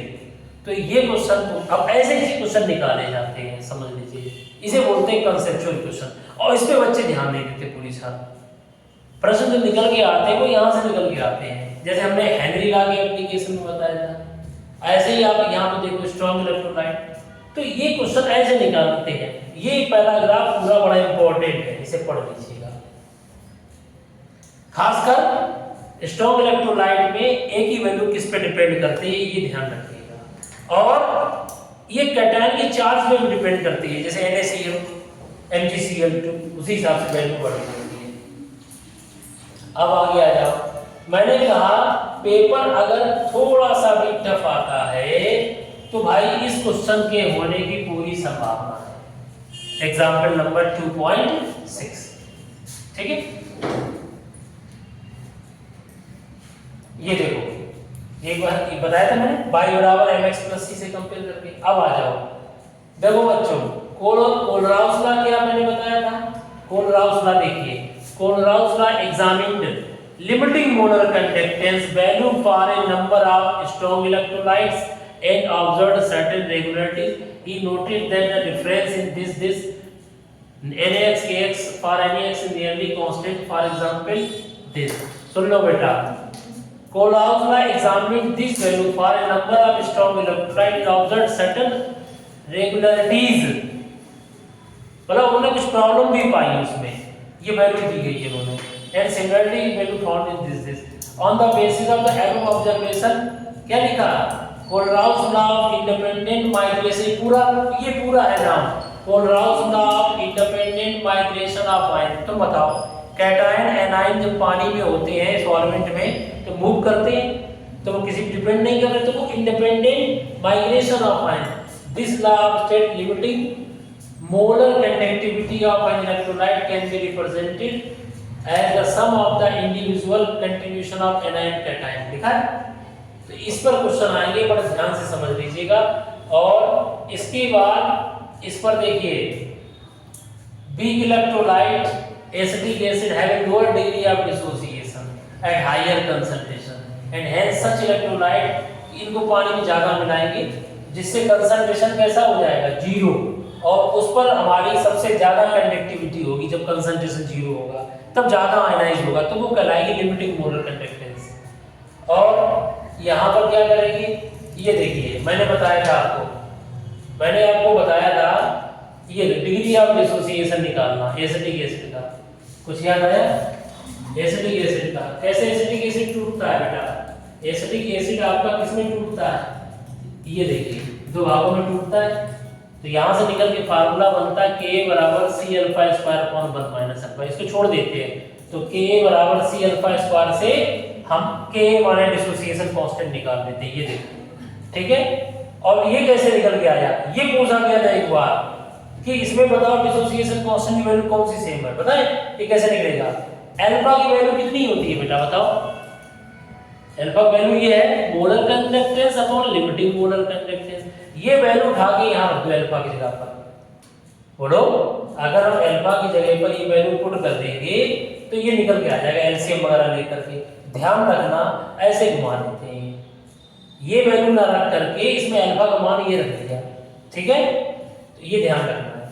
Application of Kohlrausch law में using Kohlrausch law independent of it is possible to calculate, क्या पॉसिबल है, क्या निकालता है, लिमिटिंग मोलर कंडक्टेंस या इनफाइनाइट डायल्यूशन पर molar conductance for any electrolyte. तो बताओ बेटा, एप्लीकेशन में क्या लिखोगे, क्या क्या निकालता है, लिमिटिंग मोलर कंडक्टेंस निकालता है। बोलो, इंडिविजुअल आयंस की अगर मोलर कंडक्टेंस पता है तो जोड़ देते हैं, ऐड कर देते हैं। मोreover ये वीक इलेक्ट्रोलाइट एसिटिक एसिड के लिए क्या निकाल सकता है, डिसोसिएशन कांस्टेंट। ये क्या क्या निकालेगा, लिमिटिंग मोलर कंडक्टेंस, और ये क्या निकाल सकता है, डिग्री ऑफ डिसोसिएशन और डिसोसिएशन कांस्टेंट। लो बच्चा, ये भी तो निकालना है वीक इलेक्ट्रोलाइट के लिए। What is the application of Kohlrausch law? Sir, ये लिमिटिंग मोलर कंडक्टेंस निकालता है, डिग्री ऑफ डिसोसिएशन निकालता है और डिसोसिएशन कांस्टेंट निकालता है, तो ये वैल्यू निकालता है। अब देखिए, ये जो क्वेश्चन आ सकता है, बड़ा बच्चा ध्यान रखना। ये देखो, कैल्शियम क्लोराइड किसमें टूटता है बेटा, बताओ जल्दी से। कैल्शियम क्लोराइड किसमें टूटेगा, Ca+2 में और +2 Cl- में। तो बहुत ही सिंपल तरीका है, कोई भी रिएक्शन दी जाए इसको तोड़ लीजिए।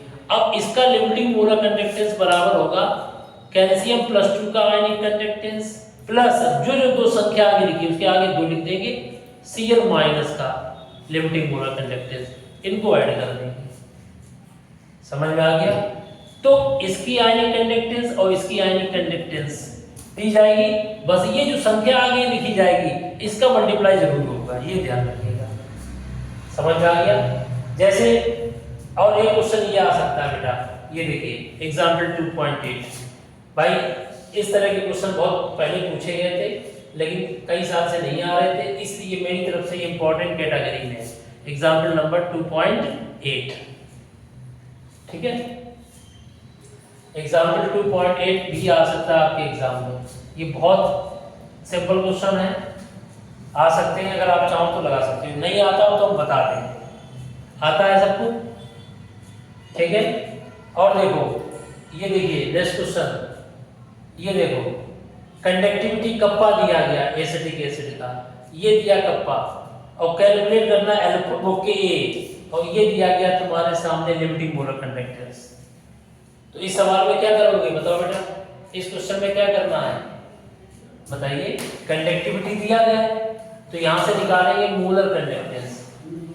इधर देखो मोलर कंडक्टेंस बराबर कप्पा अपॉन मोलरिटी, और ये क्या दिया गया है सेंटीमीटर में 1000 का मल्टीप्लाई, यहां से मोलर कंडक्टेंस निकालना। कप्पा दिया गया है, कंसंट्रेशन कहां दिया गया है, दिस इज ए कंसंट्रेशन और this is a kappa unit के हिसाब से। अब आप क्या करेंगे, मोलर कंडक्टेंस आ गया, अब निकालना है डिसोसिएशन कांस्टेंट। तो इसके लिए क्या चाहिए, C alpha square upon 1 minus alpha. अब इसके लिए C पता है कंसंट्रेशन, अल्फा आपको निकालना है। अल्फा कैसे निकालेंगे, अल्फा बराबर होता है दिए गए कंसंट्रेशन पर मोलर कंडक्टेंस बटे लिमिटिंग मोलर कंडक्टेंस। ये लिमिटिंग मोलर कंडक्टेंस दी गई है और दिए गए कंसंट्रेशन पे ये निकाल गए हैं, तो अल्फा निकालेंगे फिर के ए निकालेंगे। समझ में आ गया, ये अगर चाहो तो हटा सकते हो अप्रोक्सीमेट के लिए। समझ में आ गया, सी कौन है मोल पर लीटर, तो भाई 100% बोर्ड एग्जाम में आएगा क्वेश्चन इस पर बेस्ड। समझ में आ गया, ये दो क्वेश्चन आपके सामने बताए मैंने अभी आपको। मैंने आपसे क्या कहा, इधर देखिए ध्यान से, एक ये क्वेश्चन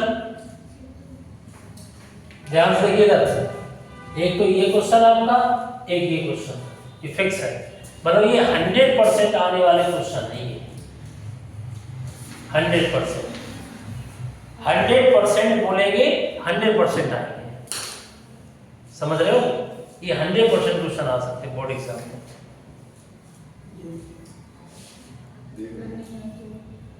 अब देखिए नेक्स्ट आ जाओ। अब इसी तरीके का क्वेश्चन तुम अगर देखना चाहते हो तो ये दिया गया, देखो ये देखो, ये उसी तरीके का क्वेश्चन है। कौन सा, मोलर कंडक्टेंस डायरेक्ट दिया गया है आपकी बार, डिग्री ऑफ डिसोसिएशन पूछा गया, डिसोसिएशन कांस्टेंट लो अल्फा बराबर पूछा गया, ये दिया गया मोलर कंडक्टेंस दिए गए कंसंट्रेशन पर अपॉन लिमिटिंग मोलर कंडक्टेंस नहीं दिया गया, तो लिमिटिंग मोलर कंडक्टेंस कैसे निकालेंगे, ये दिया गया आयनिक कंडक्टेंस, इनको ऐड कर देंगे दोनों को, इन दोनों को ऐड कर दीजिए, यहां रख दीजिए, आ गया अल्फा। अब जब अल्फा आ गया तो Ka बराबर क्या फार्मूला होता है, C alpha square upon 1 minus alpha, रख दीजिए। भाई 100% बोर्ड एग्जाम में आएगा। अब आप समझिए, लगाना चल लगाइए, जब मैं आपसे कह रहा हूं एग्जाम में आएगा तो आएगा।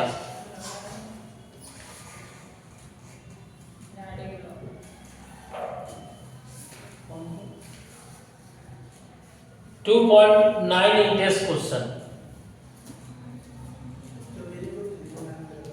और देखो बेटा नोट कर लिया। और भाई देखिए कोशिश ये करोगे इंटेस्ट एग्जाम्पल ज्यादा कवर कर लो, ना कवर कर पाओ तो हमने बता दिया वो क्वेश्चन पढ़ लीजिएगा। समझ में आ गया। अब देखिए अगला क्वेश्चन है नष्ट इक्वेशन पे बेस्ड। किस पर बेस्ड है, हाँ जी इधर देखिए अगला क्वेश्चन है नष्ट इक्वेशन पर बेस्ड। इसे नष्ट इक्वेशन समझते हो, इधर देखिए सेल दो तरीके की होती है, इधर देख लीजिए सब लोग, सेल दो तरीके की होती है। एक होती है इलेक्ट्रोलाइटिक सेल, इधर देखो इलेक्ट्रोलाइटिक सेल, इलेक्ट्रोलाइटिक सेल, और एक होती है electrochemical cell, electrochemical cell, electrolytic cell, electrochemical cell. हाँ जी, इसमें फैराडेज लॉ लगेगा, इसमें फैराडे लॉ लगेगा इलेक्ट्रोलाइटिक सेल में। इस सेल में हम निकालते हैं ई सेल की वैल्यू और ई नॉट सेल की वैल्यू निकाली जाती है, नस्ट इक्वेशन बोलते हैं, इसी में आता है। और इसमें फार्मूला लगता है इलेक्ट्रोलाइटिक में Q बराबर IT, और Q बराबर आपने फार्मूला पढ़ा होगा, क्या पढ़ा है बताइए? Q बराबर IT, फैराडे कांस्टेंट पढ़ा है? नहीं पढ़ा है, ये फैराडे से रिलेटेड है। तो मैं एक एक करके बताऊंगा। सेल दो तरीके की होती है, इलेक्ट्रोलाइटिक सेल, इलेक्ट्रोकेमिकल सेल। आप हमारे उसमें YouTube चैनल पे जाओ, इलेक्ट्रोकेमिस्ट्री के 15-15 मिनट के वीडियो बने हुए हैं, लगभग 15 वीडियो बने, 15 हर टॉपिक के बने, बड़े सिलेक्टेड वीडियो। सर फैराडे बता दो। ठीक है, तो अभी हम सब बता रहे हैं। सेल दो प्रकार के, इलेक्ट्रोलाइटिक सेल, इलेक्ट्रोकेमिकल सेल। अब इसमें क्वेश्चन कैसे आएगा समझिए। इसमें क्वेश्चन कौन सा आ सकता है? पहले तो याद रखो फैराडे के दो लॉ हैं जिन्हें हम इलेक्ट्रोलाइसिस लॉ कहते हैं। इलेक्ट्रोलाइसिस लॉ समझते हो? ये एनोड है, ये कैथोड है, और दोनों को एक इलेक्ट्रोलाइटिक सॉल्यूशन में डाल दिया मैंने, और ये एनोड है, ये कैथोड है, प्लस है, ये माइनस है। ठीक है, एनोड पर ऑक्सीडेशन, कैथोड पर रिडक्शन। तो देखो दादा, यहाँ कॉपर सल्फेट है बेटा, इधर देखो कॉपर सल्फेट, तो कैथोड पर कॉपर +2 जाएंगे कहाँ पर? यहाँ चिपक जाएंगे, तो डिपॉजिट हो जाएंगे। तो कितना मास डिपॉजिट हुआ है, कितना मास डिपॉजिट हुआ है, तो तुमने कितनी इलेक्ट्रिसिटी दी है, कितनी इलेक्ट्रिसिटी दी? इलेक्ट्रिसिटी बराबर क्या होता है? Q बराबर IT। तो कितना मास डिपॉजिट हुआ है कैथोड पर मेटल का? इधर देखिए, तो W प्रोपोर्शनल टू Q, ये फार्मूला फैराडे का फर्स्ट लॉ। तो W बराबर आएगा ZQ, और W बराबर ZQ बराबर IT, ये फार्मूला है। This is the first law of Faraday. इसे इलेक्ट्रोलाइसिस लॉ भी कहते हैं। इस पर 1 नंबर का न्यूमेरिकल आ सकता है, समझ में आ गया? तो उसमें क्या करना होगा? W बराबर ZIT में, W बराबर ZIT में, यानी जब तुम इलेक्ट्रिसिटी डालोगे इसमें, तो कैथोड पर क्या होगा? रिडक्शन। और रिडक्शन ये होता है, देखो बच्चों, कॉपर +2 आयन है कॉपर सल्फेट में, तो 2 मोल इलेक्ट्रॉन लेकर कॉपर डिपॉजिट हो जाएगा। अब इधर समझिए, मान लीजिए इस क्वेश्चन में, इधर देखिए, ये जो इक्वेशन है ये लिखना बहुत जरूरी है। ये कितने हैं इलेक्ट्रॉन? ये 2 मोल इलेक्ट्रॉन इलेक्ट्रिसिटी दे रहा है। 2 मोल इलेक्ट्रॉन का मतलब 2 फैराडे, यानी इसका मतलब 2 फैराडे इलेक्ट्रिसिटी दोगे तब 1 मोल कॉपर प्राप्त होगा, और 1 मोल कॉपर का वजन होता है 63.5 ग्राम 1 मोल में, यानी 63.5 ग्राम कॉपर प्राप्त होगा तुम्हारा। तो तुम यहाँ पर इलेक्ट्रिसिटी 2 फैराडे दीजिए। 2 फैराडे समझते हो? 2 फैराडे का मतलब 2 × 96,500 कूलम। अगर तुम इतनी इलेक्ट्रिसिटी दोगे तब यहाँ कॉपर मिलेगा 63.5 ग्राम कॉपर डिपॉजिट होगा। समझ में आ गया? बोलो, तो कैथोड पर कितना कॉपर डिपॉजिट हुआ है ये डिपेंड करता है तुमने इलेक्ट्रिसिटी कितनी दी है, तुमने कितने करंट दिया है, कितने एम्पीयर का करंट दिया है, कितने समय तक दिया है। इसलिए फार्मूला Q बराबर IT, इतने एम्पीयर का करंट। चलिए मान लीजिए हमने मान लिया 1.5 एम्पीयर का करंट हमने दिया है 60 मिनट। अब बताओ कितना कॉपर प्राप्त होगा, बताइए। Q बराबर IT, तो 0.5 T होना चाहिए सेकेंड में, तो मिनट को सेकेंड बदलो, 3600 सेकेंड में गुणा किसका कर देंगे? 0.5 का, कितना आ जाएगा? 1600 कूलम आ गया। एम्पियर इंटू सेकेंड को क्या कहते हैं? कूलम। क्या कहते हैं? कूलम। अब बताओ, जब तुम 2 फैराडे इलेक्ट्रिसिटी दे रहे हो, 2 × 96,500 कूलम इलेक्ट्रिसिटी दे रहे हो, तो इतना प्राप्त होगा कॉपर। और जब तुम 1600 कूलम इलेक्ट्रिसिटी दोगे तो 1600 में घंटे का मल्टीप्लाई हो जाएगा, 63.5 और नीचे आ जाएगा 2 × 96,500। जब तुम इतनी इलेक्ट्रिसिटी दे रहे हो तो इतने ग्राम प्राप्त हो रहा है, तो 1600 कूलम कम दे रही इलेक्ट्रिसिटी, तो कम प्राप्त होगा तुम्हारे पास कॉपर।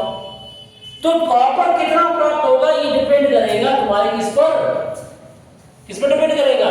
कितनी इलेक्ट्रिसिटी दी है। तो ले बेटा, ये फैराडे का फर्स्ट लॉ है, और फैराडे का सेकंड लॉ क्या होता है? तो सुन लो, W बराबर ZIT। अब समझिए, Z क्या होता है? जब करंट यानी इलेक्ट्रिसिटी समान दी जाए पूरे सेल में, पूरा सेल समझते हो? मान लीजिए 3 कंटेनर है, anode cathode anode cathode anode cathode.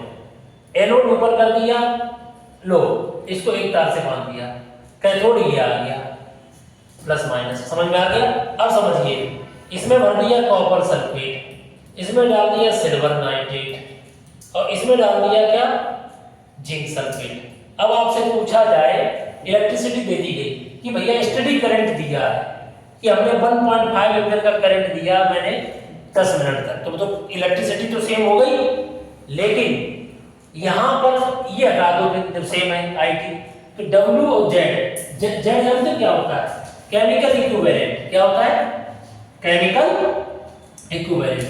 तो W बराबर Z बराबर होता है E/96,500। ये जानते हो आप लोग, ये जानते क्या होता है, इक्विवेलेंट वेट।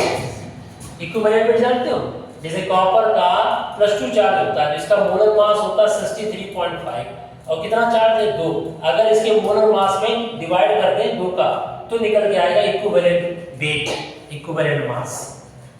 तो Z बराबर होता है E/96,500। अब देखो इसमें रिलेशन बन गया कि कितना मास डिपॉजिट हुआ, वो डिपेंड करता है कि उस मेटल का इक्विवेलेंट मास कहाँ डिपॉजिट होगा, कॉपर कैथोड पर, कैथोड है ये एनोड है। अब सुनिए, W1/W2 बराबर हो जाएगा E1/E2। आया समझ में, नहीं आया? ये है फैराडे का सेकंड लॉ। मतलब कॉपर का मास कितना डिपॉजिट हुआ है अपॉन सिल्वर का कितना मास डिपॉजिट हुआ है Ag+ का, बराबर कॉपर का इक्विवेलेंट मास अपॉन सिल्वर का इक्विवेलेंट मास। समझ में आ गया? ठीक है। अब मान लीजिए कोई 3 चीज पता है, चौथी चीज निकालेंगे बेटा, बोलो। जैसे ये पता चल गया, अब इसमें रिलेशन कर देंगे, इन दोनों को ले लेंगे।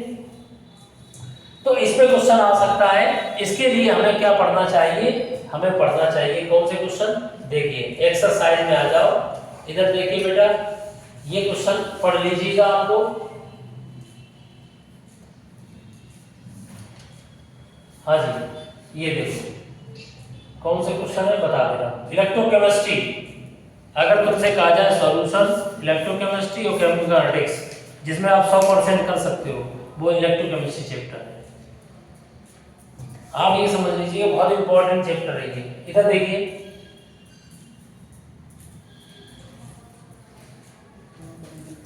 ये क्वेश्चन है एक्सरसाइज में, ये क्वेश्चन पे फोकस कर लेना आप लोग। कौन से क्वेश्चन है समझ लीजिए आप लोग। ये देखो 2.1, ये कहाँ गया, ये देखो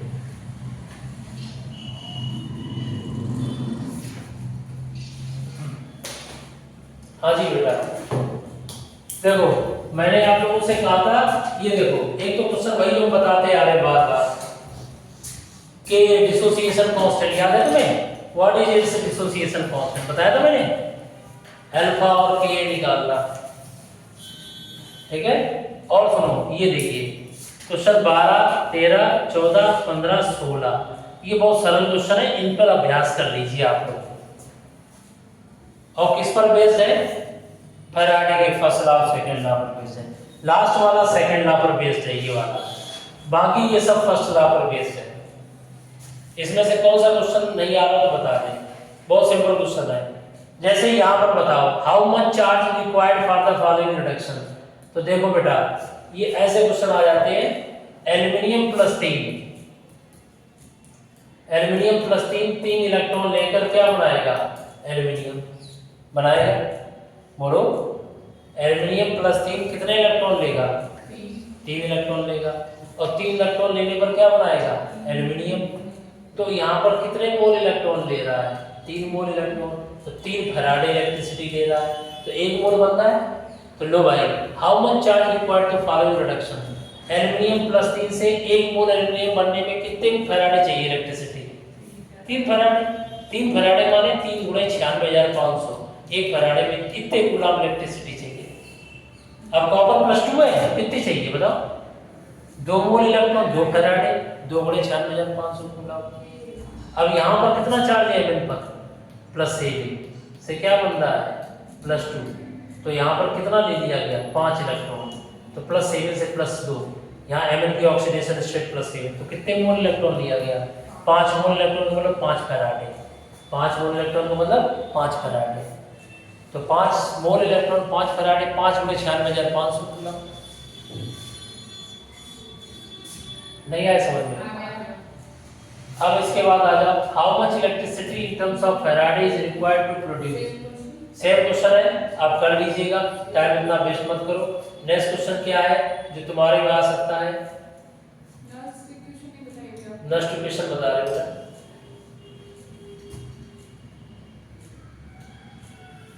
नेक्स्ट इक्वेशन क्या है? देखिए नेक्स्ट इक्वेशन से क्या निकालते हैं पहले तो सुन लो। ये दो सेल लेते हैं और दोनों सेल को 60 डिग्री से जोड़ देते हैं। अब इसमें क्या है, एक यहाँ पर प्लस माइनस नहीं होता है, यहाँ समझना ध्यान से सब लोग।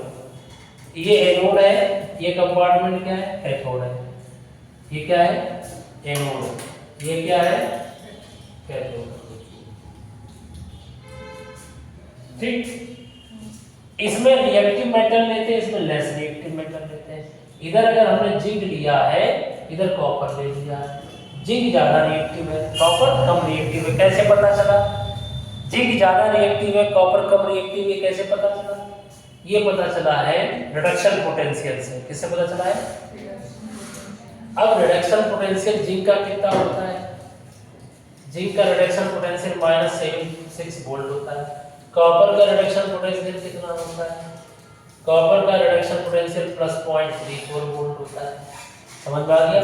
अब रिडक्शन पोटेंशियल तुम्हारा इसका नेगेटिव है, इसका प्लस में है। जिसका रिडक्शन पोटेंशियल नेगेटिव होता है वो बहुत रिएक्टिव होता है, उसको हमेशा एनोड मानते हैं। और जो प्लस में होता है उसकी वैल्यू से ज़्यादा होती है तो वो आपका कैथोड मानते हैं। तो एनोड हो गया जिंक और कैथोड हो गया तुम्हारा कौन? कॉपर। समझ में आ गया? और दोनों को क्या करते हैं? जिंक की रॉड को जिंक सल्फेट में डाल देते हैं, कॉपर की रॉड को कॉपर सल्फेट में डालेंगे और दोनों को जोड़ देते हैं 60 डिग्री से। किससे जोड़ देते हैं? 60 डिग्री से। 60 डिग्री क्या करता है पूछा जाता है, what is the work of 60 degree? 60 degree दोनों सॉल्यूशन को न्यूट्रलाइज करता है। क्या करता है? न्यूट्रलाइज करता है। अब सुनिए, यहां से इलेक्ट्रॉन जाएंगे, इसके अपोजिट डायरेक्शन में करंट आएगा। ठीक है, समझ रहे हो? तो ये ध्यान रखिए। और सुनो, इसके बाहर एक्सटर्नल करंट लगाते हैं, पहले थोड़ा चिंगारी लगाते हैं। वो चिंगारी कितनी लगाते हैं सेल में? बाहर से एक्सटर्नल पोटेंशियल 1.1 वोल्ट से पूछा जाता है कि भैया एक्सटर्नल वोल्टेज हम देते हैं रिएक्शन स्टार्ट करने के लिए, वो 1.1 वोल्ट से कम का होना चाहिए वोल्टेज। उससे ज़्यादा कर दोगे तो ये एनोड वाला कैथोड बन जाएगा, कैथोड वाला एनोड बन जाएगा। अगर 1.1 वोल्ट के बराबर कर देंगे तो कोई रिएक्शन नहीं होगी। समझ में आ गया? ये कंडीशन रहती है। तो ये एनोड है, ये कैथोड है। इलेक्ट्रॉन इधर से इधर आएंगे, करंट इधर से इधर जाएगा, तो यहाँ सेल का पोटेंशियल निकाला जाता है। इसको निकालने के लिए हमें याद आती है नस्ट इक्वेशन की। अब वो नस्ट इक्वेशन क्या होती है समझिए ध्यान से। समझ में आ गया? एनोड पर ऑक्सीडेशन, कैथोड पर रिडक्शन। यहाँ एनोड माइनस की होती है, यहाँ कैथोड प्लस का होता है, उल्टा होता है इसमें साइन। ठीक है, इसको कैसे लिखते हैं समझिए। इसको देखो, सेल को रिप्रेजेंट कैसे करते हैं, इधर सुनो। पहले एनोड 60 डिग्री, फिर कैथोड, और ये ऐसे लिखते हैं। इधर देखो, दो वर्टिकल लाइन होती है 60 डिग्री की, एक वर्टिकल लाइन होती है फेज की। ये फेज बताती है सॉलिड लिक्विड की। ये सॉलिड है, ये लिक्विड का इक्वल सॉल्यूशन माना, इसका सॉल्यूशन है 0.01 मोलैरिटी और इसका concentration copper sulphate equal solution का 0.001 मोलैरिटी है। और ये 60 डिग्री है और यहाँ पर एनोड, ये एनोड है, ये कैथोड है। क्या हुआ यहाँ पर? ऑक्सीडेशन 0 से +2। यहाँ क्या हो रहा है? +2 से 0 रिडक्शन। और ये डबल वर्टिकल लाइन 60 डिग्री को बताती है। ठीक है, अभी क्या करना है, यहाँ पर रिडॉक्स रिएक्शन होगी। कैसे रिडॉक्स रिएक्शन होगी? जिंक 2 इलेक्ट्रॉन त्याग देगा, पता होगा आपको, और कॉपर +2 2 इलेक्ट्रॉन ले लेगा। दोनों को मिला देंगे तो कट हो जाएगा। तो Zn क्या बन जाएगा? Zn plus copper +2, Zn +2 plus क्या बन गया? कॉपर। ये हो गई रिडॉक्स रिएक्शन, 0 से +2, +2 से 0।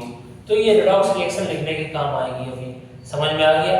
तो ये चीज समझ में आ गई, सेल को कैसे रिप्रेजेंट करते हो ये बात पता होनी चाहिए। ये कंसंट्रेशन दिया गया है, अब कैसे निकालेंगे तो इसलिए नोटिफिकेशन ध्यान रखिए। ई सेल बराबर होता है E naught cell minus 0.0591 upon n log product का कंसंट्रेशन ऊपर अपॉन रिएक्टेंट का कंसंट्रेशन नीचे, और ये वैल्यू से हम सेल का पोटेंशियल निकालेंगे।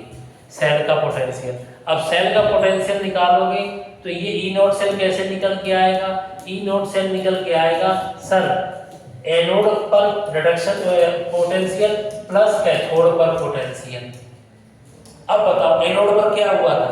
एनोड पर क्या हुआ था याद है? Zn से Zn+2 हुआ था, प्लस कैथोड पर क्या हुआ था? कॉपर +2 से कॉपर हुआ था, याद है? ऑक्सीडेशन रिडक्शन, इसका रिडक्शन पोटेंशियल हमने बताया था माइनस में होता है रिडक्शन पोटेंशियल, तो ये क्या है? Oxidation potential. नहीं समझ में आया? जिंक का आपको दिया जाएगा, जिंक का रिडक्शन पोटेंशियल कितना है? -0.76 वोल्ट। ये क्या चीज है?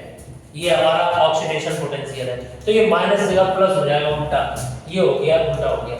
और ये क्या है? रिडक्शन पोटेंशियल, ये दिया गया है, इन दोनों को जोड़ दोगे आ गया आंसर 1.1 वोल्ट। तो ये निकल के आ गया ई नॉट सेल की value, standard potential of the cell. ये कैसे निकालते हैं? Standard potential of the cell निकालते हैं, एनोड का पोटेंशियल प्लस कैथोड का पोटेंशियल दोनों जोड़ देते हैं। एनोड पर ऑक्सीडेशन होता है, कैथोड पर रिडक्शन होता है, दोनों को जोड़ देंगे। समझ में आ गया? इतनी बात समझ में आ गई? अब क्या करेंगे? ये निकाल लिया मैंने, कितना आया? 1.1। ये वैल्यू कहां से आई है? ये वैल्यू, ये ध्यान रखना, आरटी से आई, आरटी लॉग केसी है ये इक्विलिब्रियम कांस्टेंट है, केसी को कहते हैं इक्विलिब्रियम कांस्टेंट। और एन होता है कितने इलेक्ट्रॉन लिए दिए गए, अभी हमने 2 इलेक्ट्रॉन दिए, 2 इलेक्ट्रॉन लिए, तो याद रखना यहाँ 2 रखा जाएगा, ई नोट से हमने निकाल लिया, यहाँ पुट कर दो। और लॉग प्रोडक्ट कौन है? याद है? प्रोडक्ट कौन है? बोलो, भूल गए तुम लोग, प्रोडक्ट ही भूल गए। ये वाला याद नहीं है आपको? Zn प्लस कॉपर +2 से कॉपर बनता प्लस Zn+2, प्रोडक्ट कौन है? ये रिएक्टेंट है, तो हम किसको लेंगे? इक्वल सॉल्यूशन को लेंगे, तो प्रोडक्ट माने Zn+2 अपॉन क्या हो जाएगा? कॉपर +2। बोलो, तो देखो दादा, ई सेल बराबर, ये पक्का 3 नंबर है, 2 या 3 नंबर, ये बिल्कुल फिक्स है। हाँ जी, ई सेल बराबर E naught cell -0.0591 upon n, n की वैल्यू 2। लॉग बनाओ, लॉग प्रोडक्ट में कौन आ गया? Zn+2, इक्वल्स वाला लेंगे, सॉलिड का कंसंट्रेशन बंद होता है हटाओ, तो यहाँ क्या हो जाएगा? कॉपर +2 का कंसंट्रेशन। बच्चों इसकी वैल्यू कितनी है? 1.1.0591 अपॉन 2 लॉग, इसका कंसंट्रेशन कितना था? 0.01, इसका कंसंट्रेशन कितना था? 0.001। इसे सॉल्व कर लो, लॉग 10 की वैल्यू 1 आएगी, इसे सॉल्व कर लीजिए, 1.1 - 0.0591 अपॉन 2, ये सॉल्व करके वोल्ट में आ जाएगा ई से। क्यों? इसकी लॉग 1 आएगा, लॉग 10 की वैल्यू 1 आएगी यहाँ पर। समझ में आ गया? बोलो, अब तुम कहोगे है बेटा ये निकाल लिया। अब तुमसे पूछा जाएगा कि ये न्यूमेरिकल कहाँ दिया गया है सर, इस तरीके का न्यूमेरिकल कौन सा आ सकता है, तो समझ लीजिए बेटा, नेक्स्ट इक्वेशन का क्वेश्चन कौन सा आएगा?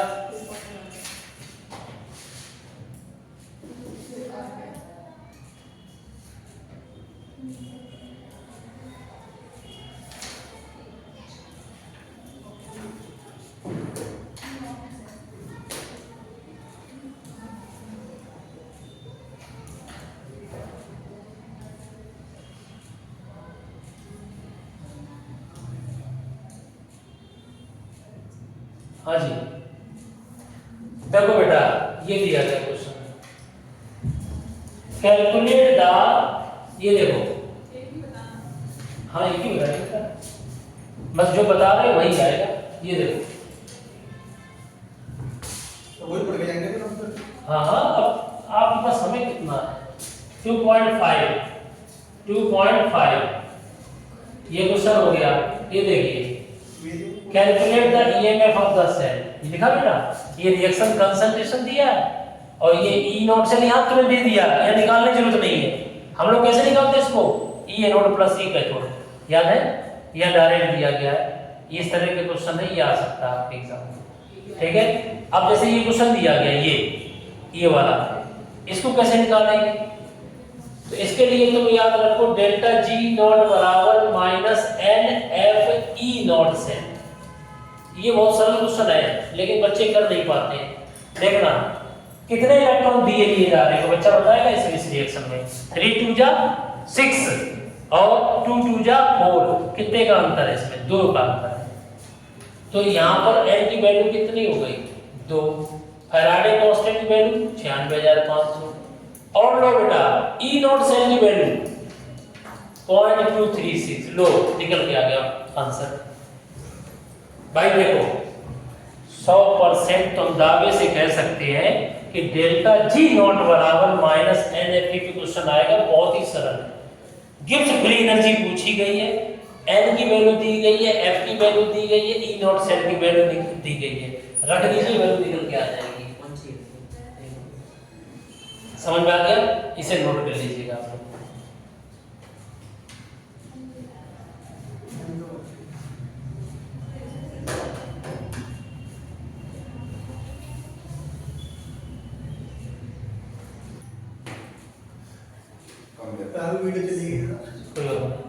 देखिए अगर हम बात करते हैं सेल की, किसकी बात कर रहे हैं? सेल की। तो सेल में क्या है आपके पास में? प्राइमरी सेल, सेकेंडरी सेल होती है और उसमें जो इम्पोर्टेंट है वो है lead storage battery. Lead storage battery. और लेड स्टोरेज बैटरी में क्या आ सकता है समझिए ध्यान से। इधर देखो एनोड कौन है, कैथोड कौन है? जो बैटरा घर में होता है उसमें एनोड होता है पीवी और कैथोड कौन होता है? PbO2। और 38% ऐसे पढ़ना है, 38% सल्फ्यूरिक एसिड होता है इलेक्ट्रोलाइट के रूप में। किस रूप में होता है? इलेक्ट्रोलाइट के रूप में, जो इलेक्ट्रिसिटी के लिए आयंस होता है। और इसमें ये एनोड है, ये कैथोड है, ये इलेक्ट्रोलाइट है। बस इतनी बात याद रखनी है आपको। इधर देखिए, इधर मैं क्या बता रहा हूं, ये बैटरी दो बैटरी है जिन्हें इधर देखिए बेटा, lead storage battery secondary battery है, इन्हें चार्ज कर सकते हैं और इनकी डिस्चार्जिंग और चार्जिंग के दौरान रिएक्शन कौन सी होती है बस वो बता दो। अब सुनो, इसमें कोई भी सेल पढ़ना तो सेल में एनोड कौन है, कैथोड कौन है, इलेक्ट्रोलाइट कौन है, एनोड पर रिएक्शन कौन सी है, कैथोड पे कौन सी रिएक्शन है, बस ये पढ़ लीजिए। कोई भी सेल अगर पढ़ना चाहते हो तो एनोड कौन है, किसका बना है, कैथोड किसका बना है, इलेक्ट्रोलाइट क्या है और रिएक्शन कौन सी होगी एनोड कैथोड पर, बस वो। अब जैसे यहां पर एनोड पर क्या होगा, एनोड पर क्या होगा, लेड टूट जाएगा Pb+2 में और 2 इलेक्ट्रॉन में, ठीक है। और कैथोड पर क्या होगा, PbO2, PbO2 ये तुम्हारा टूट जाएगा इसमें, ये भी टूट जाएगा Pb+2 में। क्यों, Pb+4 से क्या हो रहा है, रिडक्शन, और ये क्या हो रहा है, ऑक्सीडेशन, ये होगा। लेकिन रिएक्शन में H2SO4 इन्वॉल्व हो रहा है तो ये मत लिखो, तब हम ये लिखेंगे। इधर देखो एनोड पर Pb+H2SO4 gives PbSO4 plus H2H plus 2 electron, ये हो गया एनोड पर, क्योंकि जीरो से क्या हो गया, +2 इलेक्ट्रॉन त्यागना क्या कहलाता है, ऑक्सीडेशन। और कैथोड पर क्या होगा, कैथोड पर क्या होगा, PbO2 plus H2SO4, ये क्या देगा, PbSO4 प्लस ये 2 H+ आए तो 2 इलेक्ट्रॉन ये ले लेंगे, यहाँ पर ये ऐड कर देंगे तो ये बन जाएगा PbSO4 प्लस, जल्दी से बताइए, 2 H+ और ये 2 H+ आए कितने हो जाएंगे, 2H2O। ये हो गया रिलीजिंग ऑफ इलेक्ट्रॉन, ये हो गया गेनिंग ऑफ इलेक्ट्रॉन। और इन दोनों को ऐड कर देंगे, ऐड करते समय ये कट जाएगा ये चीज, और दोनों को ऐड कर देंगे। ऐड करने पर जो रिएक्शन आएगी वो आएगी Pb प्लस PbO2 प्लस कितने H2SO4, 2 H2SO4 gives twice PbSO4 plus 2 H2O। ये हो गई रिएक्शन कब, जब बैटरा ऑन हो, लाइट चली गई हो, डिस्चार्जिंग रिएक्शन। यानी डिस्चार्जिंग समय नेट किस में बदल गया, +2 में। पीवी फ्लो +4 से क्या हो गया, रिडक्शन। समझ में आ गया। तो बैटरा में जितना इलेक्ट्रोलाइट था H+ आयन, जब डिस्चार्ज होगा ना बैटरा, तब आयंस नहीं होंगे सॉल्यूशन में, शुद्ध पानी होगा बैटरा में।